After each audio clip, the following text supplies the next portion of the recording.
Chapter 256. The little Qilin didn't expect Ning Shuama to agree so straightforwardly, and was stunned for a moment. The man in red shook his head and said, "Kirin, you are too naive. Humans have always been so cunning. They can sacrifice anyone for themselves, not to mention that you are only her pet. It is natural for her to sacrifice you. Do you feel like a fool now?" Kirin closed its mouth and did not speak again. The man in red glanced at it again and said, however, "If you want to go back on your words, I will give you another chance. As long as you say that she saved me, I will let you go. You don't have to worry about the 10-year contract. As long as you agree to kill her, I will naturally break the contract for you. So even if she dies, you will not die." This man was obviously good at grasping people's weaknesses. He was very good at using psychological tactics. With just a few words, he could make the other party suspicious of each other and be on guard. If Kirin's mind was slightly weaker, it would be instigated to turn against Ning Shuama. This was the man in red's goal. He liked to see partners who had been through life and death together become enemies. When the man in red was talking to Kirin, Ning Shuama did not say anything. She only listened with a smile. Kirin looked at Ning Shuama, who was smiling at it. Ning Shuama's warm smile comforted it for no reason. It reminded it of its mother for no reason. It made up its mind and raised its head again. It shouted at the man in red, "You don't have to talk nonsense. It was done by young master, it was done by young master. Although I regret saving you now, I will take responsibility for what I did. I will not implicate master." "Stupid." The man in red spat out 2 words. A pale golden light flashed in his palm and a long sword instantly formed. "You can use this sword to kill it." He raised his hand and the sword fell into Ning Shuama's palm. The sword was unexpectedly heavy. Ning Shuama staggered and almost fell under the weight of the sword. She hurriedly used the tip of her sword to prop herself up. A trace of disdain flashed through the red-clothed man's eyes.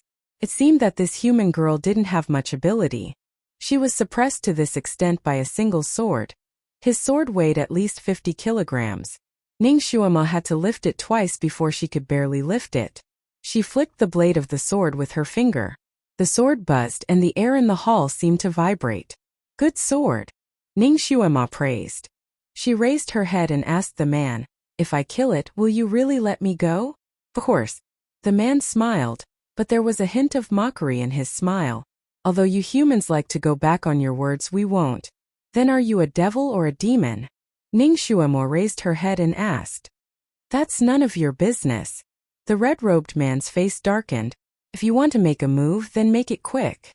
I hate dawdling people the most." "Oh." Ning Shuama sighed and looked at Kirin. "Little Apple, I'm sorry. I have to kill you today. However, on account of your loyalty to me, I can let you die in a place closer to your favorite zither." She approached Kirin step by step. Kirin subconsciously stepped back toward the crystal coffin. The red-clothed man crossed his arms and leaned against the crystal coffin. A trace of passion flashed through his eyes. His favorite scene of killing each other was about to happen. "Little Apple, watch out for my sword," Ning Shuama shouted. She raised her sword and stabbed it toward Kirin's chest. Chapter 257. Kirin subconsciously retreated to the left. Suddenly, it pounced towards the red-clothed man who was standing on its left with his arms crossed. The sword in Ning Shuama's hand was also like a shooting star. It turned in the middle and directly flew towards the red-clothed man's chest. Her movements were very skillful, without any of the sluggishness she had shown earlier. Sharp, straightforward, crafty, and as fast as lightning. Even the best sword-wielding expert would not be able to pull off such a move. The red-clothed man's face slightly changed when he was suddenly attacked. He obviously did not expect that this human and beast would dare to play tricks under his nose. Kirin's claw was aimed at his lower body, while Ning Shuama's attack was aimed at his upper body. In the blink of an eye, all of his escape routes had been sealed off by this human and beast. He really was a character. His body spun around, and 2 snow-white fingers shot out like lightning towards the treasured sword that was rushing towards him. Ning Shuama's thunderous attack was actually easily neutralized by him. The light golden sword was caught by him midway and stopped abruptly. At the same time, he took advantage of the situation and kicked out, aiming at Kirin's nose. Who would have thought that Kieran's pounce was also a feint? Before it could reach the red-clothed man, its body rolled midway and avoided the red-clothed man's fatal kick. The red-clothed man waved his sleeve and held the light golden sword's hilt again. He sneered, "You want to scheme against me with just the two of you." Speaking up to this point, he suddenly paused. He subconsciously looked at his palm that was suddenly stinging with pain. Only then did he discover that there was a fine needle embedded in the hilt of his sword. The needle was extremely thin, but it was shining with a blue luster. Obviously it was highly toxic. Dark green beads of blood were seeping out of his jade-white palm. He was poisoned. This sword originally belonged to him. People did not have much vigilance when it came to things that originally belonged to them. He really did not expect that this sword would be poisoned by Ning Xuema when it was in her hand for just a moment. He actually had his suspicions that Ning Xuema was hiding her strength when she was almost pressed down by the sword. She was deliberately showing it to him to lower his guard. But this little girl was really too young. She was only 11 or 12 years old and was also the most lowly human. She would not take the risk to play tricks when she had a chance to live. Although the red-clothed man had his suspicions, he did not have his guard up.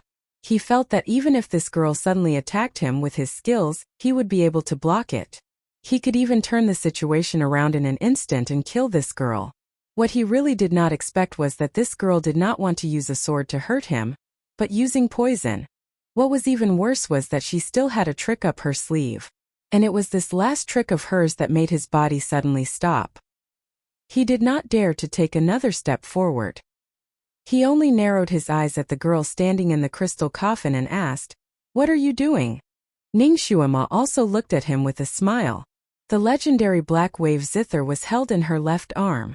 Her right hand was like a knife that was placed on the zither's strings. "What do you think? What would I do?" This little girl was even more cunning than a little fox. Her 3 moves were all linked together. Even an experienced person like him had fallen into her trap. The red-clothed man lowered his sleeves and looked at Ning Xuema with a faint flicker in his eyes. "You really are very smart. You actually made me fall into your trap." Chapter 258. However, your poison can only be used on ordinary people. It's not enough to deal with me. As he spoke, dark green blood droplets continuously dripped down from his sleeves. The blood droplets were dark green at first, but after a while the color of the blood droplets became lighter and lighter. Gradually, the dark green color faded and returned to its original bright red color. It was obvious that although the man was poisoned, he had already forced the poison out of his body in the blink of an eye. Ning Xuema's eyebrows slightly jumped as she lightly smiled. "I originally didn't plan to poison you to death." However, in her heart she cursed. Her poison needle could even take down a dinosaur, but she didn't expect that it would be useless against this red-clothed pervert.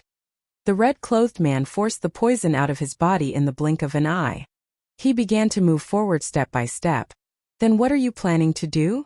"Stop." Ning Xuema blinked her eyes and pressed her palm on the zither. The zither strings buzzed and made an ear-piercing sound as if it couldn't bear the burden. The man suddenly stopped and pursed his lips. "If you dare to hurt it, I will immediately cut you into pieces." Then obediently stepped back another 8 steps. "Let's have a good talk."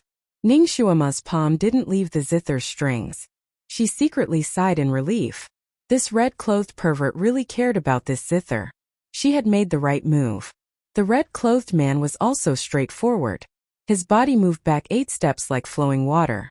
Sure enough, he moved back 8 steps. "What do you want to talk to me about?" "Let go of the zither first." Ning Xuema gently raised her palm and no longer pressed on the zither's strings. However, she didn't move her hand away. She just pressed it lightly. "Let's talk about the conditions again. Don't play tricks. You have already seen the power of my sword. Maybe it can't kill you, but it's more than enough to destroy this zither." The red-clothed man received her attack just now. He knew that the little girl was not lying. The little girl's power was much stronger than he expected. It was simply beyond his expectations. He slightly lowered his eyes and suddenly asked, "If your power is not psychokinesis, then what is it?" Ning Xuema curled her lips, no comment. Some things were more mysterious the more scruples people would have. Naturally, it was better to keep her secret. What a cunning girl. The man in red didn't pursue the matter any further. He just looked at her and said, "Little girl, you're very smart. I admire you." His pair of dark green eyes seemed to be sparkling. When he looked at her like this, she felt as if she was surrounded by his gentle gaze.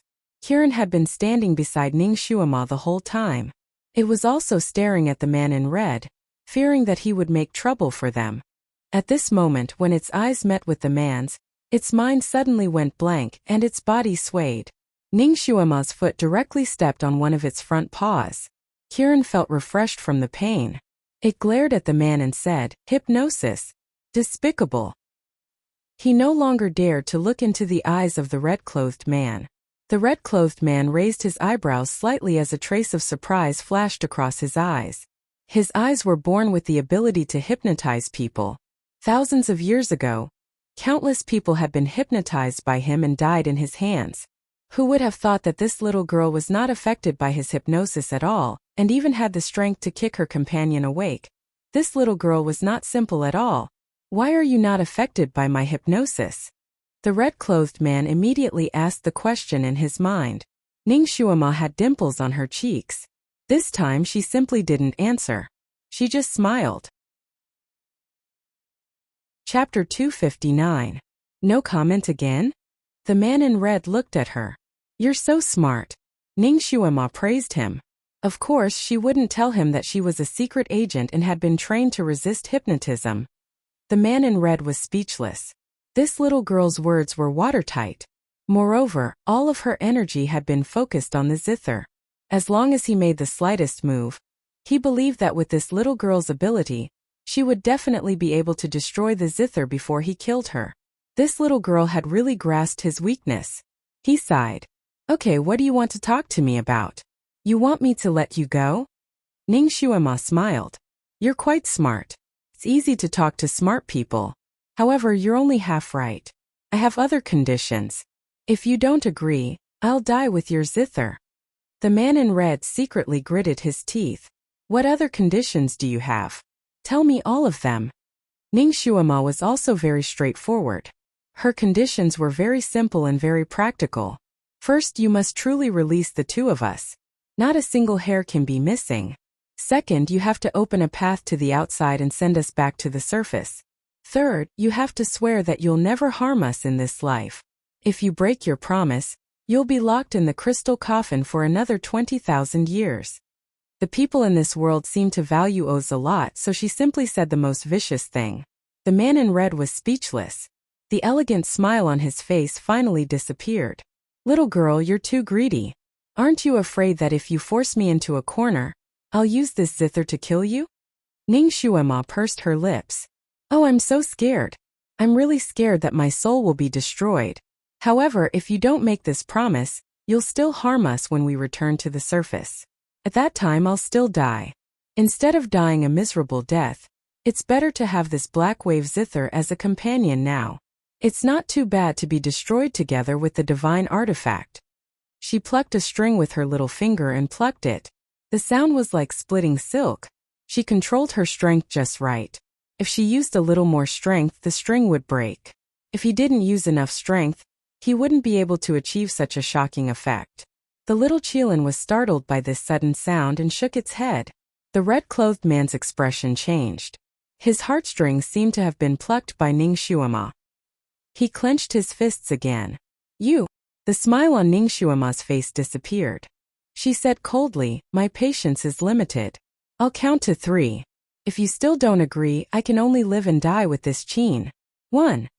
The red-clothed man's expression changed several times. He was actually being threatened by a little girl. In the end, he didn't dare to take the risk. He took a deep breath and said, "All right, I agree." Ning Xuema didn't buy it. "Then swear it first." The red-clothed man could only swear according to her oath. After that, he gritted his teeth and looked at Ning Xuema. "Now you can rest assured, right? Give it back to me." Ning Xuema smiled sweetly at him. "You're a straightforward person. I like it. You can open the passage to the surface and send us up. Then it'll be perfect." This little girl really didn't want to be taken advantage of. The red-clothed man was so angry that his teeth itched. However, there was nothing he could do. He waved his sleeve and a wave of pale golden light hit the top of the hall. Chapter 260. Rumble. It was as if the heavens and the earth were falling apart, and a huge hole appeared in the ceiling of the hall. The ceiling was originally filled with rocks, but under the effect of the golden light, the rocks pushed each other to the sides, and the hole extended upwards layer by layer like a whirlpool. A quarter of an hour later, the ceiling suddenly lit up, and the long-awaited sunlight was revealed. At this moment it was obviously night outside. Looking up from the hole, they saw a dark blue sky with a few stars shining in the sky. Kiran suddenly shouted, "Master, my telekinesis has recovered." His voice was full of excitement. Ningxuama nodded. She also felt that the telekinesis in her body had returned, and it was flowing slowly in her blood. Needless to say, there was a special magnetic field in this enclosed space. This magnetic field prevented outsiders like her and Kiran from using their telekinesis, but it did not hinder the man in red. It seemed like the person who sealed the red-robed man here was quite nice to him. "Who was the one who sealed you in this coffin?" Ningxuama suddenly asked him. The man in red glanced at her and gave her an ambiguous answer. "Why don't you take a guess?" How could she guess? She did not know the history of 2000 years ago. She smiled. "Actually, the person who sealed you was quite nice to you. He did not want to kill you completely." The man in red froze and his eyes flickered. "How did you know?" "I guessed." Ningxuama answered straightforwardly. She used her finger to point at the crystal chains. "These hollow chains lead to the ground, right? It is these chains that suck the flesh and blood of passing animals on the ground, and then flow back to your body, so that you will not starve to death without eating for thousands of years." She had already seen the skeleton of the demon tiger above, and it was right next to these chains. At that time, these chains did not appear on the ground because of a special spell. Now the hole opened from the inside and it happened to be right next to the chains. Therefore, Ningxuama immediately deduced the real purpose of these chains after a glance. She also knew why the demon tiger was sucked dry in such a short time. The man in red's curly eyelashes trembled, and his pale lips slightly pursed. He looked at his palms, which were pale pink, and it was no different from thousands of years ago. He sighed faintly. "Maybe you are right. She does have some feelings for me, but that's not what I want." His handsome face showed a touch of bleakness and sadness. "Him or her? Is the person who sealed you a man or a woman?" Ningxuama was curious. The man in red was as elegant as a poem, and he was sinister and vicious. He always smiled, and his true emotions were not exposed. It was rare to see him with such a sad expression. This aroused Ningxuama's curiosity, and she could not help asking. The man in red's face and then he smiled. "Are you curious? Or do you want to find her and ask her to seal me again?" Ningxuama yawned. "You think too much. I have never heard of anyone who has lived for more than 2000 years, except for the god emperor of this continent." She suddenly looked him up and down. "You were not sealed by the god emperor, were you?" "The god emperor?" The man in red raised his eyebrows. "What is he?" Chapter 261. Ningxuama was speechless. From the man's words, she could infer that the one who sealed him was not the Dizun. Could there be someone even older than the Dizun? "You've never heard of the Dizun?" Ningxuama asked tentatively. "Who is he? Should I have heard of him?" The man in red asked back. Ningxuama's heart skipped a beat. The man in red had been sealed here for more than 2000 years, so he did not know about the famous people in the outside world. In other words, the Dizun did not exist when the man in red walked outside more than 2000 years ago. So, the Dizun was at most 2000 years old. Compared to the evildoer in red, he could only be regarded as a rising star. He is the most powerful person in the continent now. He is worshipped as a god by the people of various countries. Ningxuama explained the Dizun in a few words. The man in red did not care. He smiled and said, "I didn't expect you humans to cultivate to the heaven realm. Interesting. I'll go and meet him when I have time. Let's see how many moves this junior can withstand." Ningxuama coughed. She did not expect to find a strong opponent for the Dizun with just a few words. However, the Dizun had been in a high position for too long. It was often said that it was lonely at the top. Just like Duguchobai, he could not find an opponent for many years. How lonely must his life be? Now that she had found an opponent for him, maybe it would add some color to his lonely life and make his life more meaningful. However, what if this evildoer in red was more powerful than the D-Zune? This guy looked very gentle, but in fact, he was a cruel and merciless scourge. Would he bring a rain of blood to this world? Then she would have committed a great sin. Who was the one who sealed him away back then? She had never heard of anyone older than the D-Zune. Could it be a hermit from somewhere? Ning Xuema felt that there must be many unknown hermits in this world. It was just like the Jianghu that she was familiar with in her time. Some people liked to be high profile and became heroes or gang leaders. There were also people who liked to be low-key and had real martial arts but never showed it in front of others. They were unknown in the Jianghu. For example, the sweeping monk in demigods and semi-devils. Forget it. Things had already developed to this point. It was useless for her to regret. She could only take one step at a time. It's fate that we've conversed for so long. May I know your name? Ning Xuema wanted to find out his name so that she could go back and check his information.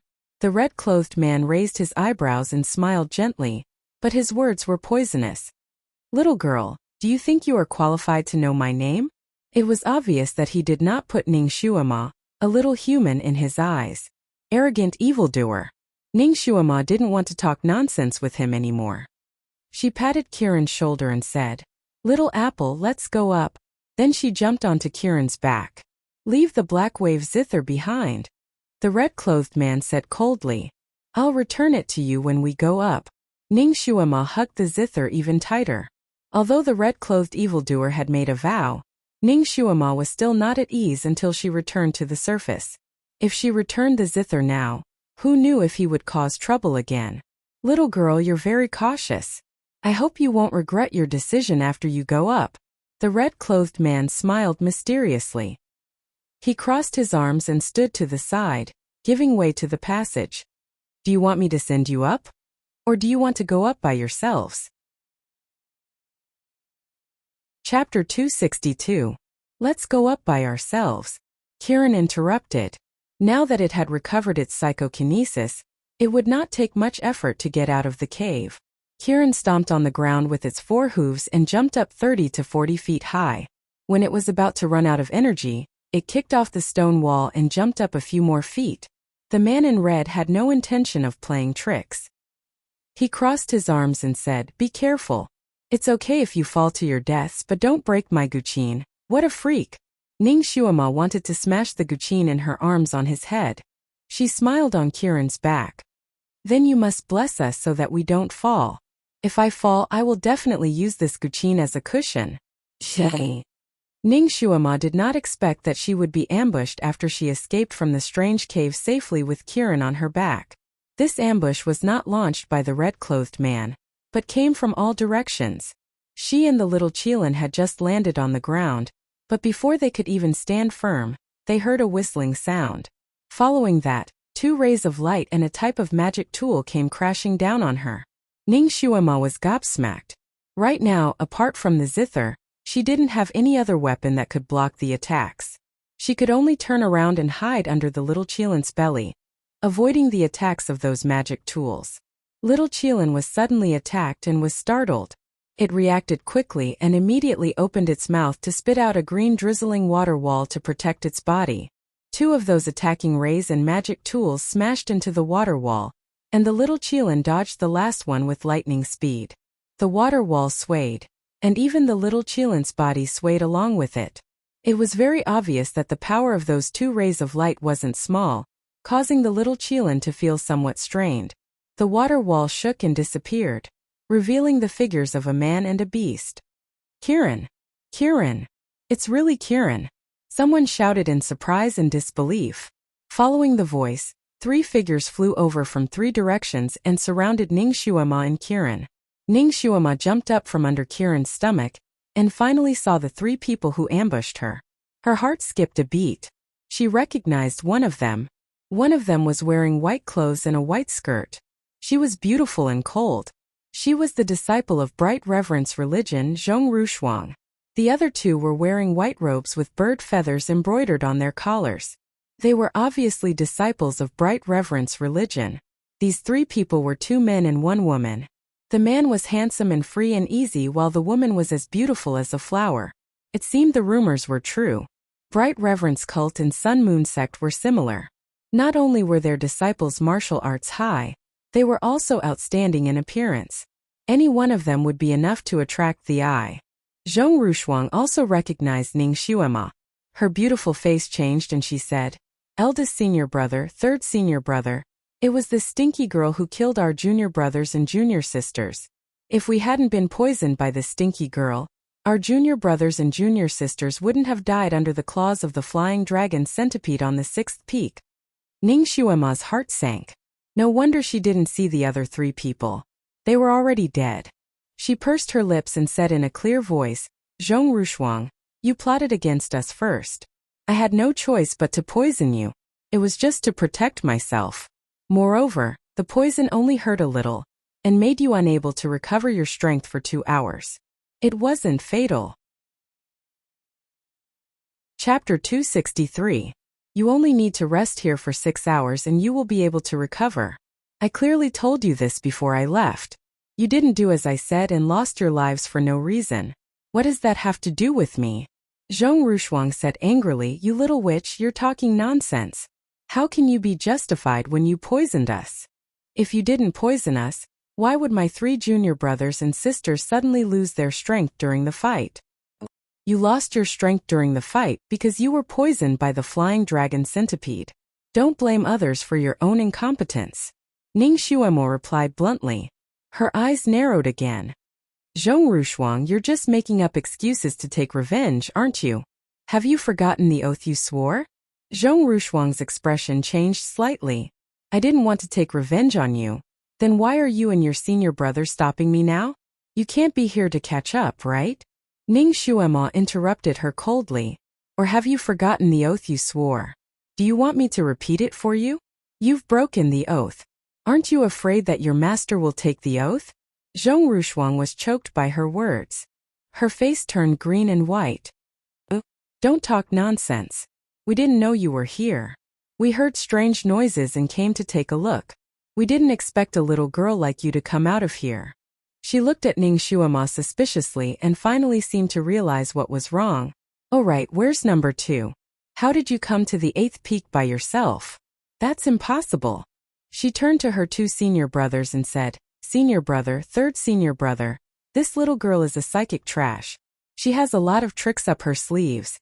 How did she appear here? With her martial arts, it's impossible for her to get here." Her senior brother looked to be about 27 or 28 years old. He was handsome and calm, and his bearing was quite calm. He glanced at Ning Xuema and said indifferently, "There must be a demon behind this. This little girl is probably a demon." Her third senior brother immediately said, "That's right. A trash like her can't possibly come to the 8th peak." He was afraid that she was some kind of demon in disguise. It was possible that she had managed to deceive number 2. Now that number 2 was not by her side, perhaps he had already been killed by her. We righteous sects take it upon ourselves to subdue demons and exterminate devils. Since we've encountered such a monster, we have to exterminate it. Zhong Rushuang's eyes lit up. She snorted coldly at Ning Xuema. That's right. Since he had seen a demon, how could he not get rid of him? "Little demoness, I'm not here to seek revenge from you. I'm here to exterminate the devil and defend the Tao." The 3 of them finally found a reason to get rid of Ning Xuema, and it was so open and aboveboard. They didn't want to be polite anymore, and each of them took out their weapons. Ning Xuema lightly clapped her hands, giving them 3 claps. "Not bad.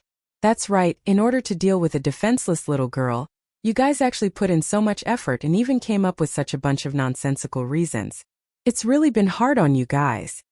So, the disciples of Bright Reverence religion are only SOSO. I've learned a lot. I've learned a lot."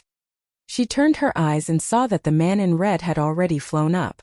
At this moment he was leaning lazily against a big rock. There was a hint of a smile on his lips, and he looked like he was watching a show. It was obvious that he didn't want to get involved. She hugged her zither even tighter, then looked at the 3 of them and smiled. "Are you guys going to attack together? Or are you guys going to take turns to fight?" She had seen Zhong Rushuang's abilities. She should have reached the 8th level of the human realm. Chapter 264. Even if she were to fight Zhongyu one-on-one, she would not be able to defeat her. Moreover, there were also her 2 senior brothers. Their martial arts were definitely not weak. These 2 dared to bring Zhong Rushuang to the 8th peak. Their psychokinesis was definitely at Earth rank level 3 or 4. They might even be much stronger than Ji Yunhuang. Zhongyu was even less of a match for them. And Kiran did not seem to have much ability. At most it could create a water shield or something. She was afraid that it would not be a match for these 3 people. If she wanted to escape safely, she had to find another way. She was not confident, but she did not show it on the surface. She even smiled as if she had a card up her sleeve. The 3 people did not expect her to be so calm in such a situation. She sat on the Kiran's back with a calm demeanor. She looked more like an expert than an expert. That kind of demeanor made the 3 of them shocked. The 3 of them did not think much of Ning Xuema, who would really take a good-for-nothing as an opponent. Moreover, the other party was a little girl who had not even reached marriageable age yet. They came up with so many excuses just now because they wanted to label Ning Xuema as a witch so that they could get rid of her openly and snatch the Kiran beside her. In their hearts, they still did not believe that Ning Xuema had any real ability. Perhaps she was lucky to be able to reach the 8th peak. But now that they saw her full of confidence, they suddenly felt a little uncertain. Perhaps this little girl really did know some kind of witchcraft? Otherwise, why would the divine beast Kiran let her sit on it so obediently? How was it possible for her to come here unscathed? Who was the red-robed man behind her? Something was wrong. Something was very wrong. The 3 of them looked at each other and read the words "end this quickly" in each other's eyes. The senior brother sneered. There's no need to pay attention to so much when dealing with evil. You which look young, but you might be an old monster who has lived for thousands of years.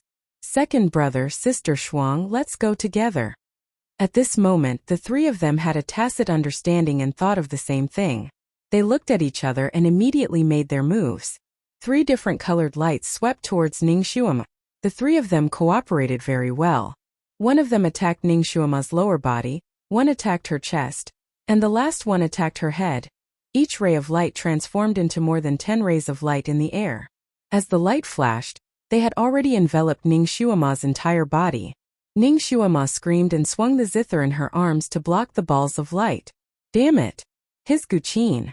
The red-clothed man who had been watching the show cursed in a low voice. His figure flashed and he waved his sleeve. A light golden sword instantly took shape and spun in front of Ning Xuema like a whirlwind. All the light balls that were approaching Ning Xuema were shattered into pieces. Damned brat, you ruined my zither.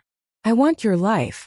The red-clothed man's tone was unkind as he stared at Ning Xuema's fingers. This brat's 5 fingers were hooked onto the strings of the zither.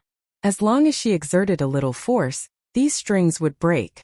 Because he cared too much, he was even more worried and did not dare to snatch the zither. The 3 of them were shocked. Although they had noticed the red-clothed man since a long time ago, it was better to avoid unnecessary trouble. As long as the red-clothed man didn't interfere in this dispute, they didn't intend to pay attention to him for the time being. However, they did not expect that the red-clothed man would make a move at the crucial moment. Moreover, his move was so powerful that he broke their combo so easily. Who are you? Why are you helping this witch? The senior brother asked in a low voice. Oh. Chapter 265. The red-clothed man was too lazy to pay attention to him. His eyes were fixed on the zither. Stupid girl, this zither is used to play, not as a weapon. It can't withstand any psychokinesis attacks. Take your fingers away. Don't touch the strings, they'll break. Ning Xuema's mouth twitched. Isn't it the Black Wave zither? It's an ancient artifact. I thought that if I played it casually, it would automatically release a killer move. Bullshit. The red-clothed man cursed in anger. This zither needs a special fingering technique to become a killing weapon. It can kill anyone within 100 li. How could it be as wasteful as you? The Black Wave zither. As soon as these 3 words entered their ears, the eyes of Zhong Rushuang and the others lit up. They could be considered experienced and knowledgeable. Naturally, they knew about this ancient artifact. Their master Yi Qinghuan had also been looking for the Black Wave zither. They didn't expect that this artifact would appear here. It really didn't take any effort to obtain it. The 6 eyes of the 3 people were also fixed on the zither. They wanted nothing more than to snatch it. Ning Xuema's eyes turned. So it needs a special fingering technique. Looking at you, you don't know how to play it, right? Naturally, you won't teach it to me. Then this zither is useless to me.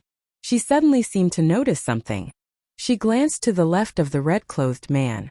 Her face revealed surprise as she shouted, "Di Zun." Hearing this shout, Zhong Rushuang and the others were all shocked. They all looked to the left of the red-clothed man. Although the red-clothed man wasn't shocked by the title Di Zun, he had just heard of this title. He knew that he was a powerful person, so he also subconsciously turned his head to look. The moment everyone turned their heads to look, Ning Xuema laughed. With a wave of her hand, she threw the zither out like a whirlwind. The red-clothed man's ears were alert, and he immediately heard the sound of the zither flying through the air. He abruptly turned his head and saw his treasured zither fly out from his right side, heading straight for Zhong Rushuang's head. Zhong Rushuang was caught off guard. She heard a fierce gust of wind and saw a ball of blue light hurtling towards her. It was too late for her to dodge, so she could only use the sword in her hand to block it. Just as her sword was about to cut into that ball of blue light, a pale golden ball of light suddenly came in and directly collided with her sword light. There was a sound like an explosion. Zhong Rushuang's sword instantly disintegrated into powder. She was also sent flying by the pale golden ball of light. If it wasn't for her eldest senior brother catching her in time, her head would have hit a big rock and turned into a rotten watermelon. After the red-clothed man sent Zhong Rushuang flying with his left palm, he waved his right sleeve. Like a flood dragon sucking in water, it wrapped around the zither. He obviously treasured this zither very much. After his sleeve wrapped around the zither, he shook it a little to dissipate the force of the zither flying out. He didn't want to forcefully pull on the zither and damage its strings. Then, he rolled his sleeve back and wrapped the zither in his arms. That third senior brother saw that the object flying out was a zither. He originally wanted to reach out and snatch it, but the red-clothed man was faster than him. Before he could do anything, the zither flew back into the red-clothed man's arms. He couldn't help but stare blankly. On the other side, eldest senior brother had already steadied himself with Zhong Rushuang in his arms. Chapter 266. Zhong Rushuang's face was deathly pale. The arm that used to hold the sword hurt as if it was broken. She couldn't even lift it. She was still in a state of shock. The blood in her chest surged violently. She wanted to speak, but when she opened her mouth, she spat out a mouthful of blood. Although the senior caught Zhong Rushuang, his arms were numb from the shock. He almost couldn't hold his junior sister's delicate body. He took 3 or 4 steps back before he could steady himself. When he saw Zhong Rushuang spit out blood, he was shocked. "Little sister Shuang, are you okay?" "I'm fine. Where's that brat?" Zhong Rushuang was almost gnashing her teeth. Only then did the other 2 remember Ning Xuema, who had caused this series of unforeseen events. They looked around, but there was no trace of that brat. There was no need to ask. Ning Xuema had taken advantage of the moment when they were fighting over the zither and the person. She had taken the opportunity to escape at the most chaotic moment. What a little fox. The man in red naturally also noticed that Ning Xuema had run away. He shook his head. It wasn't clear whether his tone was praise or helplessness. His zither had returned to his arms intact, so he wasn't in a bad mood. There was even a faint smile at the corner of his lips. Although he looked down on humans, he still admired Ning Xuema, who was as cunning as a fox and full of wisdom. What a smart little girl. She actually used such a trick to escape and quietly pulled him, who was just watching the show, in. He looked down and carefully examined the zither in his arms. He took out a snow-white silk handkerchief from somewhere and wiped the strings and body of the zither. He wiped it very carefully and meticulously. His expression was focused and serious, as if he was wiping a fragile blue and white porcelain. "Damn it. We actually let that brat run away just like that." Zhong Rushuang stomped her feet. "We'll find her." The senior didn't take it to heart. When Ning Xuema made a move just now, he knew that her martial arts weren't high. She was only at level 2 or 3 of psychokinesis. In his eyes, she wasn't even a rookie. If they wanted to find such a girl in the future, it would be as easy as blowing off dust. Since she had run away, then forget it. They could talk about it later. The most important thing now was this black wave zither. This was their top priority right now. His gaze descended onto the red-clothed man. Through that exchange of blows, he'd already noticed that this man before him wasn't simple at all.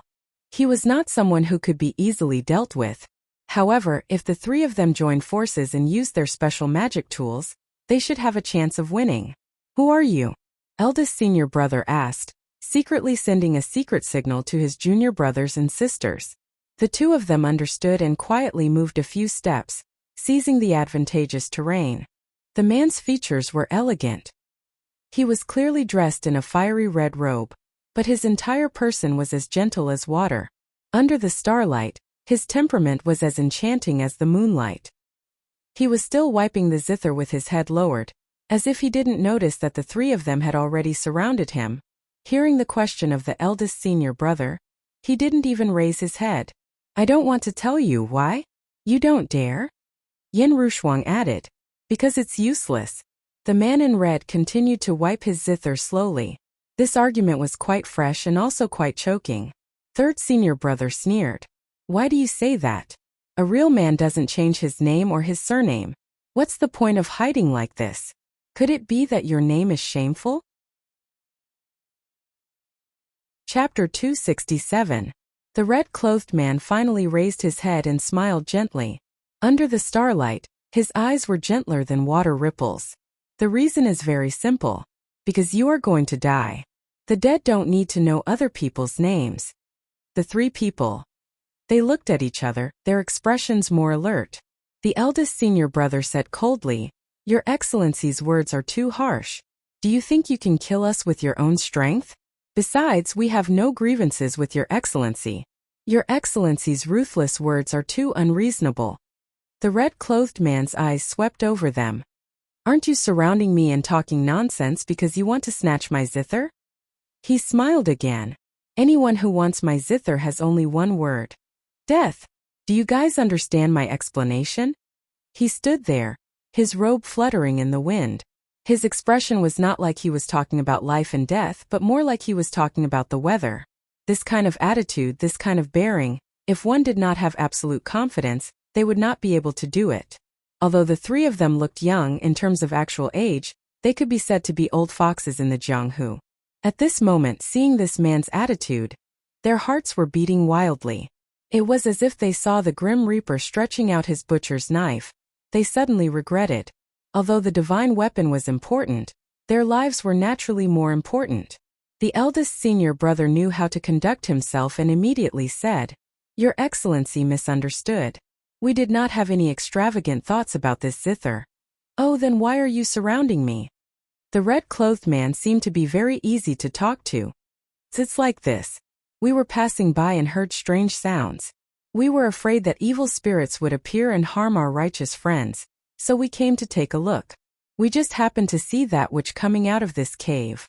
Brother, you followed closely behind. We thought you were together, so we wanted to confirm it with you. So this zither is Your Excellency's? That's very good. Your Excellency must be a master of music. Coincidentally, my Master Yi of Bright Reverence is also good at music. If you have the opportunity in the future, you may come to our Bright Reverence as a guest." He was obviously showing weakness and wanted to run away.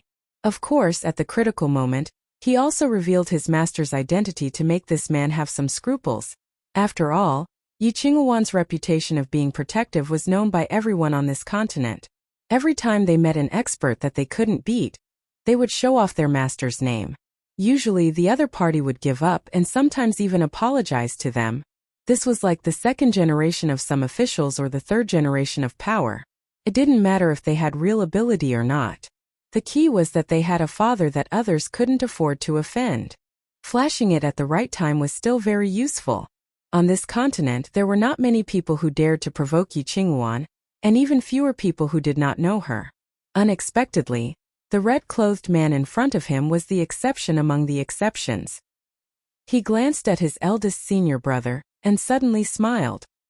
His tone was somewhat serious as he said, She is not a demoness. Eldest senior brother was stunned. He coughed and subconsciously retorted, how do you know she's not a demoness? Perhaps you were also deceived by her disguise. She can't fool me. The man in red curled his lips, because I'm the demon. It was earth-shattering. The three of them were shocked and retreated a few steps. The man crooked his finger at them and smiled even more gently. Didn't you want to eliminate evil and protect the Tao? Let's do it together. The three of them. Chapter 268. A faint golden light rose from the ground and engulfed the entire rocky slope in an instant. Kirin ran as if it was flying. It ran through the rugged mountain as if it was flat ground. In less than an hour it ran down the 8th peak, the 7th peak, and headed towards the 6th peak. Master, you actually used this method to run away. Didn't you say that when enemies meet on a narrow path, the courageous will win? Kirin didn't understand why Ning Xuema would run away without a fight. Little idiot, when enemies meet on a narrow path, the courageous will win. When both sides are equal in strength or when there is no chance to run away, you will fight for a chance. If the difference in strength is too great, then blindly rushing forward is what a boorish man would do. Other than losing your life for no reason, it's useless. As a person, you have to be flexible in order to live longer. Ning Xuema took the opportunity to teach Kirin. Although Kirin had lived for 2,000 years, no one had ever taught it these survival skills. Now that it heard it, it felt enlightened. It didn't recognize the wrong master. She was still very reliable at crucial moments. Ever since they established the 10-year contract, she could communicate with it telepathically. This was also the main reason why they could cooperate so well in these two dangerous situations. The little Qilin's current strength was several levels higher than Ning Xuema's. But when it was together with her, it felt an unprecedented sense of security. It was no longer a lonely beast. It felt good to have companions. Kirin ran over a few mountains. Although it was a little tired, it felt warm in its heart. Master, you really scared me when you threw the zither out. If that red-clothed evildoer couldn't catch it and broke it, I'm afraid that guy would immediately take your life. When I threw it, I calculated the angle and strength. That red-clothed evildoer treasures the zither so much. It's impossible that he couldn't catch it. Ning Xuema smiled. She was very good at calculating people's minds. She knew that as long as those people knew that the zither was the Black Wave zither, they would definitely be tempted and have the idea of stealing it. They wouldn't chase after her. As for that red-clothed evildoer, because of his oath, he wouldn't harm her unless there were some special circumstances. This move of hers seemed to be extremely dangerous, but she was actually quite confident. She had perfected this plan of diverting the trouble to someone else. She patted Kirin's shoulder. All right, you can slow down. We don't have to rush back. Calculating the time, she had been out for 4 days. It was also the 5th day since the ancestor came to the imperial palace. The ancestor should have left by now, right? Ji Yunhuang should have been released from the ice palace by now. He should have heard about his imperial father's marriage by now, right? What would he do? Ning Xuema had a good impression of this genius crown prince who had always helped her. Those 3 people are really bad.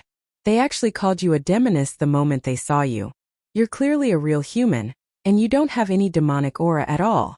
I can see that their psychokinesis is not low, but their eyesight is really bad. You can't even tell a human from a demon. It's not that they can't tell. They're just looking for a reason to kill me. They actually took a fancy to you. Ning Xuema patted its shoulder again. A Qilin beast, that was a rarely seen divine beast. Those 3 people being greedy was also within her expectations. They're so bad. I won't follow them. Kirin snorted. It was still a little worried. But since they're greedy now, I'm afraid that they won't let it go. Who knows, they might try to find us in the future. Chapter 269. Ning Xuema's eyelashes curved. Don't worry, they won't make trouble for us again. The red-clothed evildoer will swiftly finish them off. They won't be able to walk down Tenshu Mountain alive. The red-clothed evildoer does indeed have the strength, but master, how do you know he will kill them? What if he just beat them back? They suffered a loss at the hands of the red-clothed evildoer. I'm afraid they will turn around and make trouble for us. Ning Xuema smiled. Do you think the red-clothed evildoer is a bodhisattva? That guy is very vicious. Once those 3 people have the idea of snatching his zither, it's time for them to die. Besides, he just suffered a loss at our hands, he's in a bad mood, and those people just happened to deliver themselves to his door. Kiran nodded. Master's plan of killing with a borrowed knife was really good.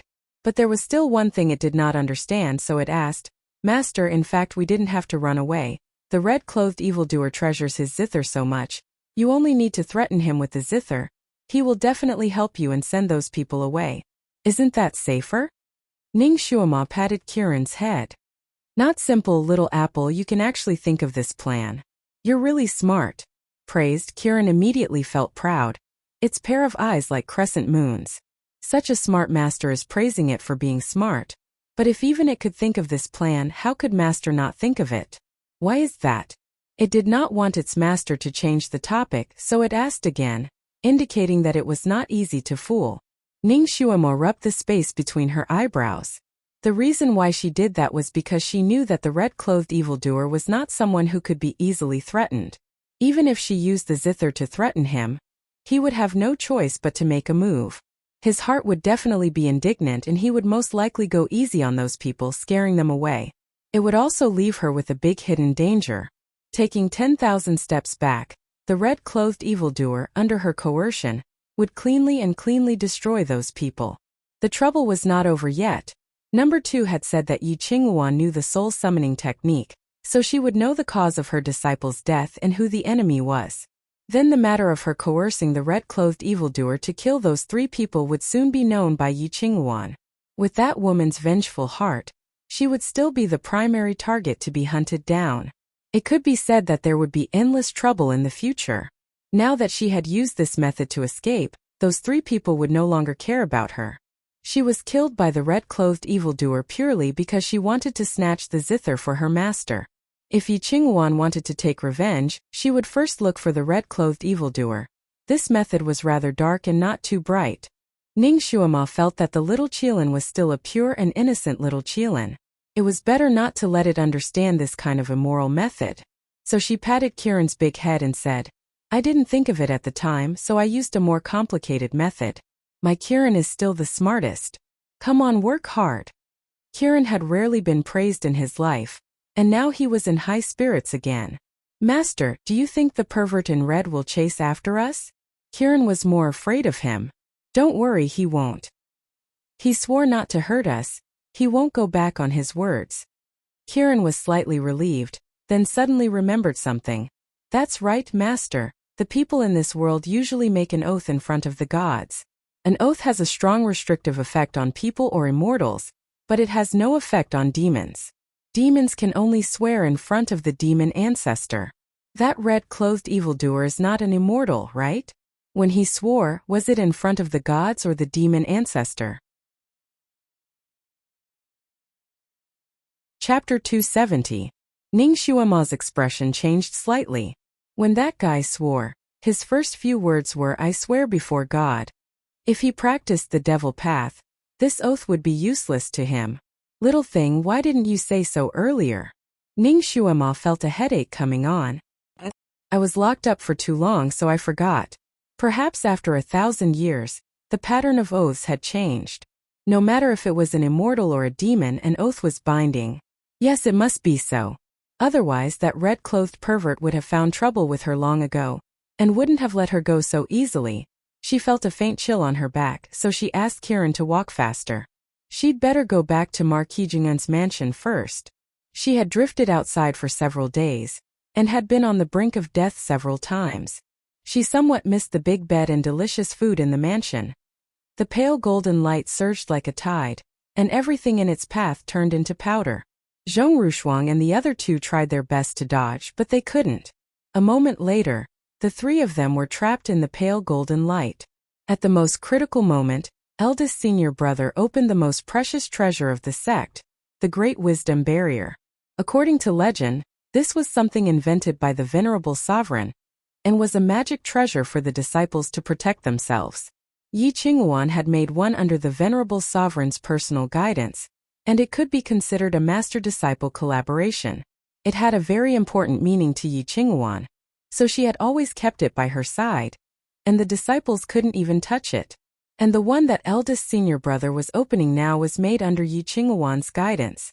Although its effect wasn't as good as the one Yi Qinghuan kept, because it had half of Yi Qinghuan's magic power, its effect couldn't be underestimated. When this barrier was opened, it could protect one's own people from all external harm.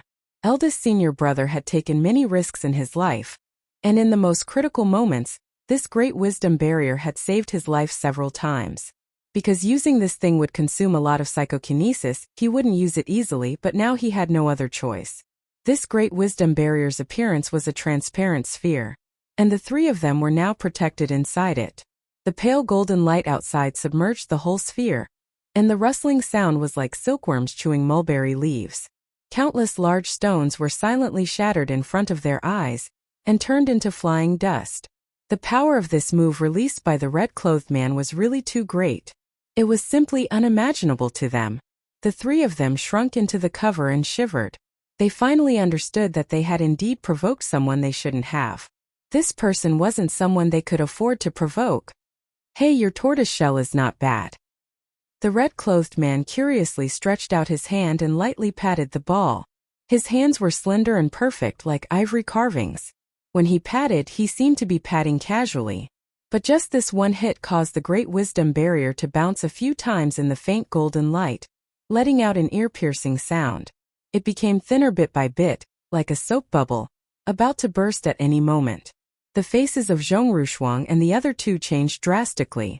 Under the shadow of death, Zhong Rushuang finally collapsed. She screamed from inside, shouting out her life-saving magic weapon that had worked every single time. You can't kill us. You won't have a good ending if you kill us. My master knows the soul summoning technique. If you kill our physical bodies, my master will summon our souls for questioning. Once she finds out that you are the murderer, you will be in big trouble. My master will avenge us and teach you a lesson that will make you wish you were dead. Chapter 271. Who knew how many bright reverend school disciples had said such words to intimidate? But this time, in front of this red-clothed man, it was clearly ineffective. A hint of rumination flashed past his eyes.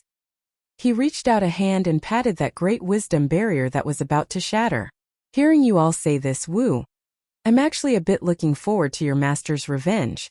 Originally, I even wanted to scatter your souls together, so as to prevent you all from being an eyesore like flies. But now it seems that no matter what, I have to leave one of your souls alive, or else no one will be able to report to your master. Oh, which one should I leave alive? His expression was like he was picking a chicken in a chicken coop. Zhong Rushuang and the other two's faces could no longer be described as deathly white. They were completely devoid of color. It turned out that there were people in this world who weren't afraid of their master. My father is Li Gang had run into, and he didn't buy it at all. The red-clothed man treated them the same way he treated Ning Xuema and the little Qilin. He also gave the three of them a choice. Out of the three of them, only one of their souls could be left behind. However, they could decide who to leave behind. In other words, he supported the three's internal strife, and the one who won and survived would be the lucky one. His multiple-choice question made the three brothers and sisters who had originally shared life and death, and worked together to fight against the outside world, instantly become enemies who wanted each other dead. Each of them used their own unique skills. The third brother was the first to be killed by the eldest brother, and his body was kicked out of the Great Wisdom Barrier. This Great Wisdom Barrier was indeed a strange treasure. It was easy to leave but difficult to enter. As soon as the third brother's body was kicked out, it immediately melted in the faint golden light, not even leaving behind a bone. Eldest brother. Zhong Rushuang's expression was mournful, and her eyes were filled with tears. I know you've always liked me, and you loved me the most among all the brothers and sisters. You once played the flute under my window for an entire night, and you said you would go through water and tread on fire for me without hesitation. The eldest brother seemed to be moved, and the hand holding the sword slowly lowered.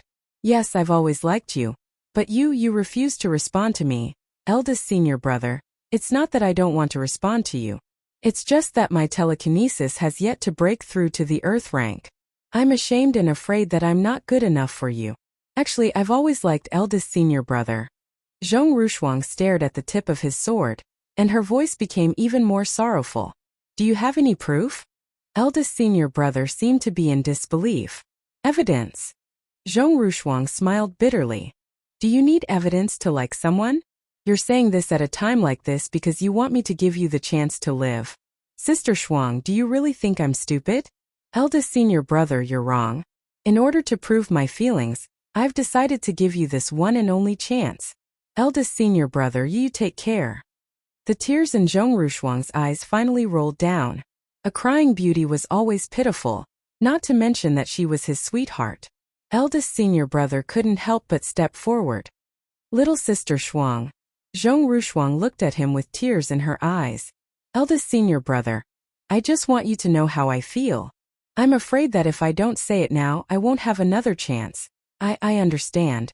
Little sister Shuang. I'm sorry. Don't say sorry, eldest senior brother.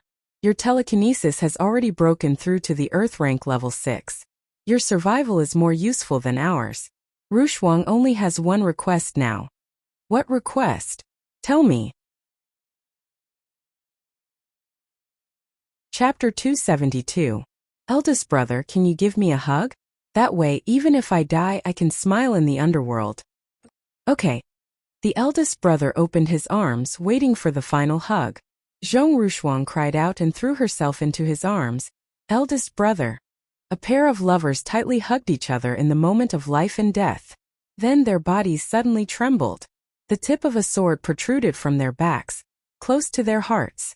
It turned out that they had taken advantage of this moment to plot against each other and deliver a fatal blow to each other. At the same time, the two people's bodies shook, and at the same time, they reached out with their palms, desperately slapping each other away. The eldest brother's martial arts were clearly much higher than Zhong Rushuang's. His palm directly slapped Zhong Rushuang out of the Great Wisdom Barrier. Zhong Rushuang didn't even have time to cry out before her whole body disappeared in the faint golden light. Zhong Rushuang's sword was stuck in the eldest brother's chest. Because he had dodged at the most critical moment, Zhong Rushuang's sword didn't directly pierce his heart. He wouldn't die for a while. He staggered back a step and sat down with a thump. Slut. You lied to me. The red-clothed man stood not far away, watching this good show of killing each other. A trace of disgust flashed through his eyes. In the face of life and death, love and friendship often couldn't withstand the test. They couldn't even withstand a single blow. Their souls have already been scattered, right? The eldest brother gasped for breath like an ox. Now he was the only one who survived. If his master knew that he had killed his junior brothers and sisters, he wouldn't let him off. However, this red-clothed demon said that the other two souls would be scattered. That way, his master would never know the truth. He could also cry and complain to his master. Maybe he could reincarnate into a good body. Therefore, the souls of those two people must be scattered. The man in red crossed his arms and looked at him. He didn't answer his question. Suddenly, he smiled and said, "You really are the most vicious and merciless person. No wonder you can live for so long." He changed the topic and said, "Actually, the three of you don't have to die. My martial arts haven't fully recovered. Sending out this golden light is already an arrow at the end of its flight. As long as you work together to support this tortoise shell for a quarter of an hour, I won't be able to do anything to you." As he spoke, the faint golden light surrounding the Great Wisdom Barrier finally completely dissipated, and not a trace of it could be seen. Eldest senior brother. His hand that was holding the sword began to tremble. He wanted to stand up, but he was also heavily injured. At this moment, he could only force himself not to faint. He couldn't do anything else. The Great Wisdom Barrier was originally supported by his telekinesis. At this moment, he was already at the end of his road. Naturally, the Great Wisdom Barrier could no longer support him and shattered with a bang. Eldest senior brother lay there like a dead dog, gasping for breath. The red-clothed man's expression became even more joyful. "Are you regretting it? Can't wait to tear me to shreds?" Eldest senior brother could not answer a single word. What was the use of regretting now? There would be no turning back. He panted even harder, and blood began to seep out of the corner of his lips. The red-clothed man slowly walked forward and made a hand gesture to eldest senior brother. Eldest senior brother's body trembled. His arm did not listen to him, and the sword in his hand slowly moved towards his own neck, He wanted to struggle, but he didn't have the strength to do so. Seeing the gleaming sword edge getting closer and closer to his neck, all the hair on his body stood on end. He desperately shouted, You said you would let me go." Chapter 273. Ah yes. I did say that I would leave your soul behind to inform your master, and let your master find me for revenge. The red-clothed man nodded. His voice was still elegant. He turned his head and looked at him. Will you inform your master? Did this red-clothed demon want him to inform his master or not? He said that he was already an arrow at the end of its flight. If that was the case, he should not be his master's opponent. The eldest senior brother was at a loss and hesitated for a moment. Is this not easy to answer? The red-clothed man was a little unhappy. If you let me go and spare my life, I swear that I will not report today's matter to my master. The eldest senior brother took the opportunity to make a request.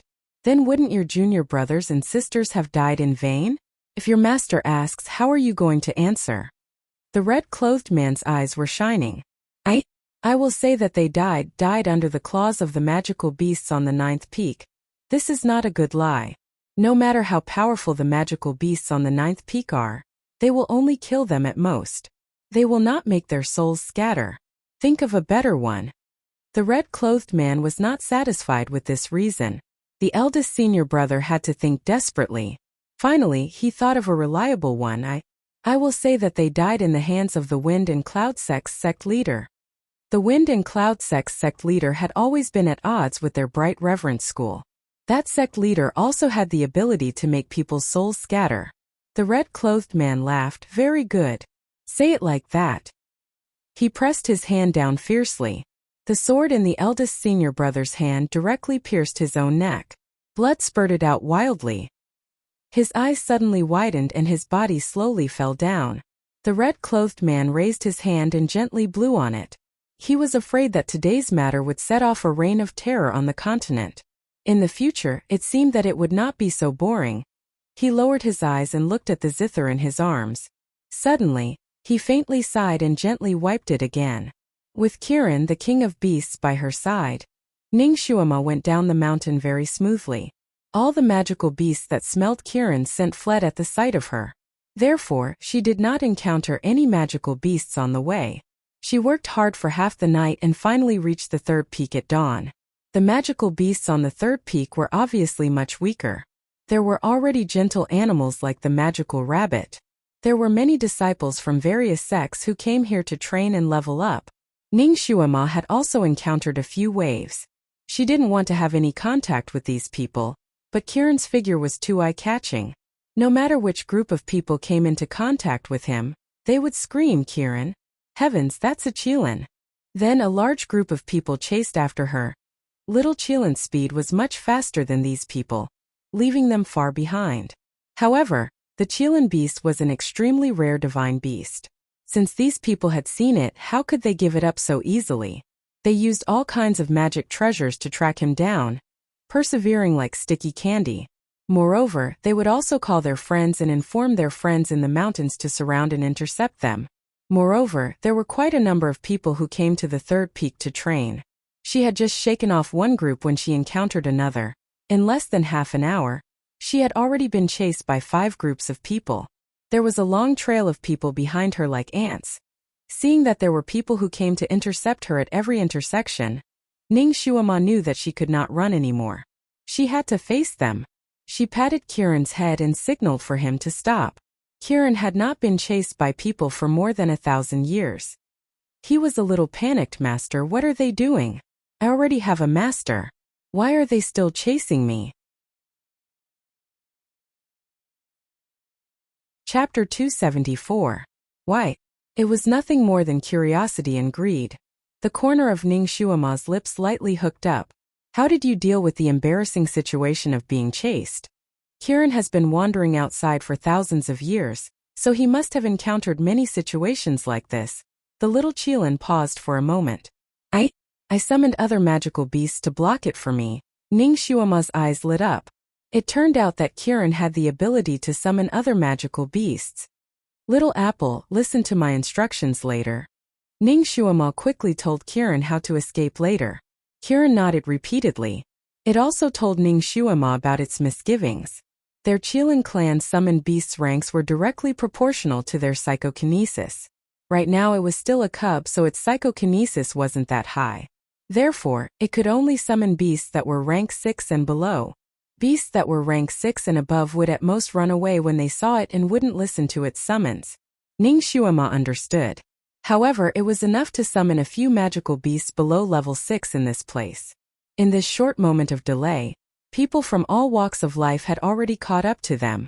There were more than 100 people rushing up one after another. Strange, why are there so many people in the mountain today? No wonder there is a treasure light in this mountain. It is the Kirin beast. Yes, we did not come in vain. Speaking of which, it has been a long time since a Kirin beast appeared on this continent. Where did this one come from? Ah, there is a little girl riding on the back of this Kirin beast. Who is this little girl? Is she a fairy or a demon? This Kirin beast has a master. In the blink of an eye, these people had surrounded Ning Shuama and were discussing her without any restraint. Ning Shuama glanced at these people's clothes. Obviously, they were from different sections.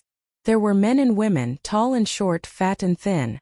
Ning Shuama had done quite a bit of homework in the Marquis's mansion over the past few days. She had researched the heritage of the various great sects on the continent and so on. Although it was the first time she had seen many of these people's clothes, she was not unfamiliar with them.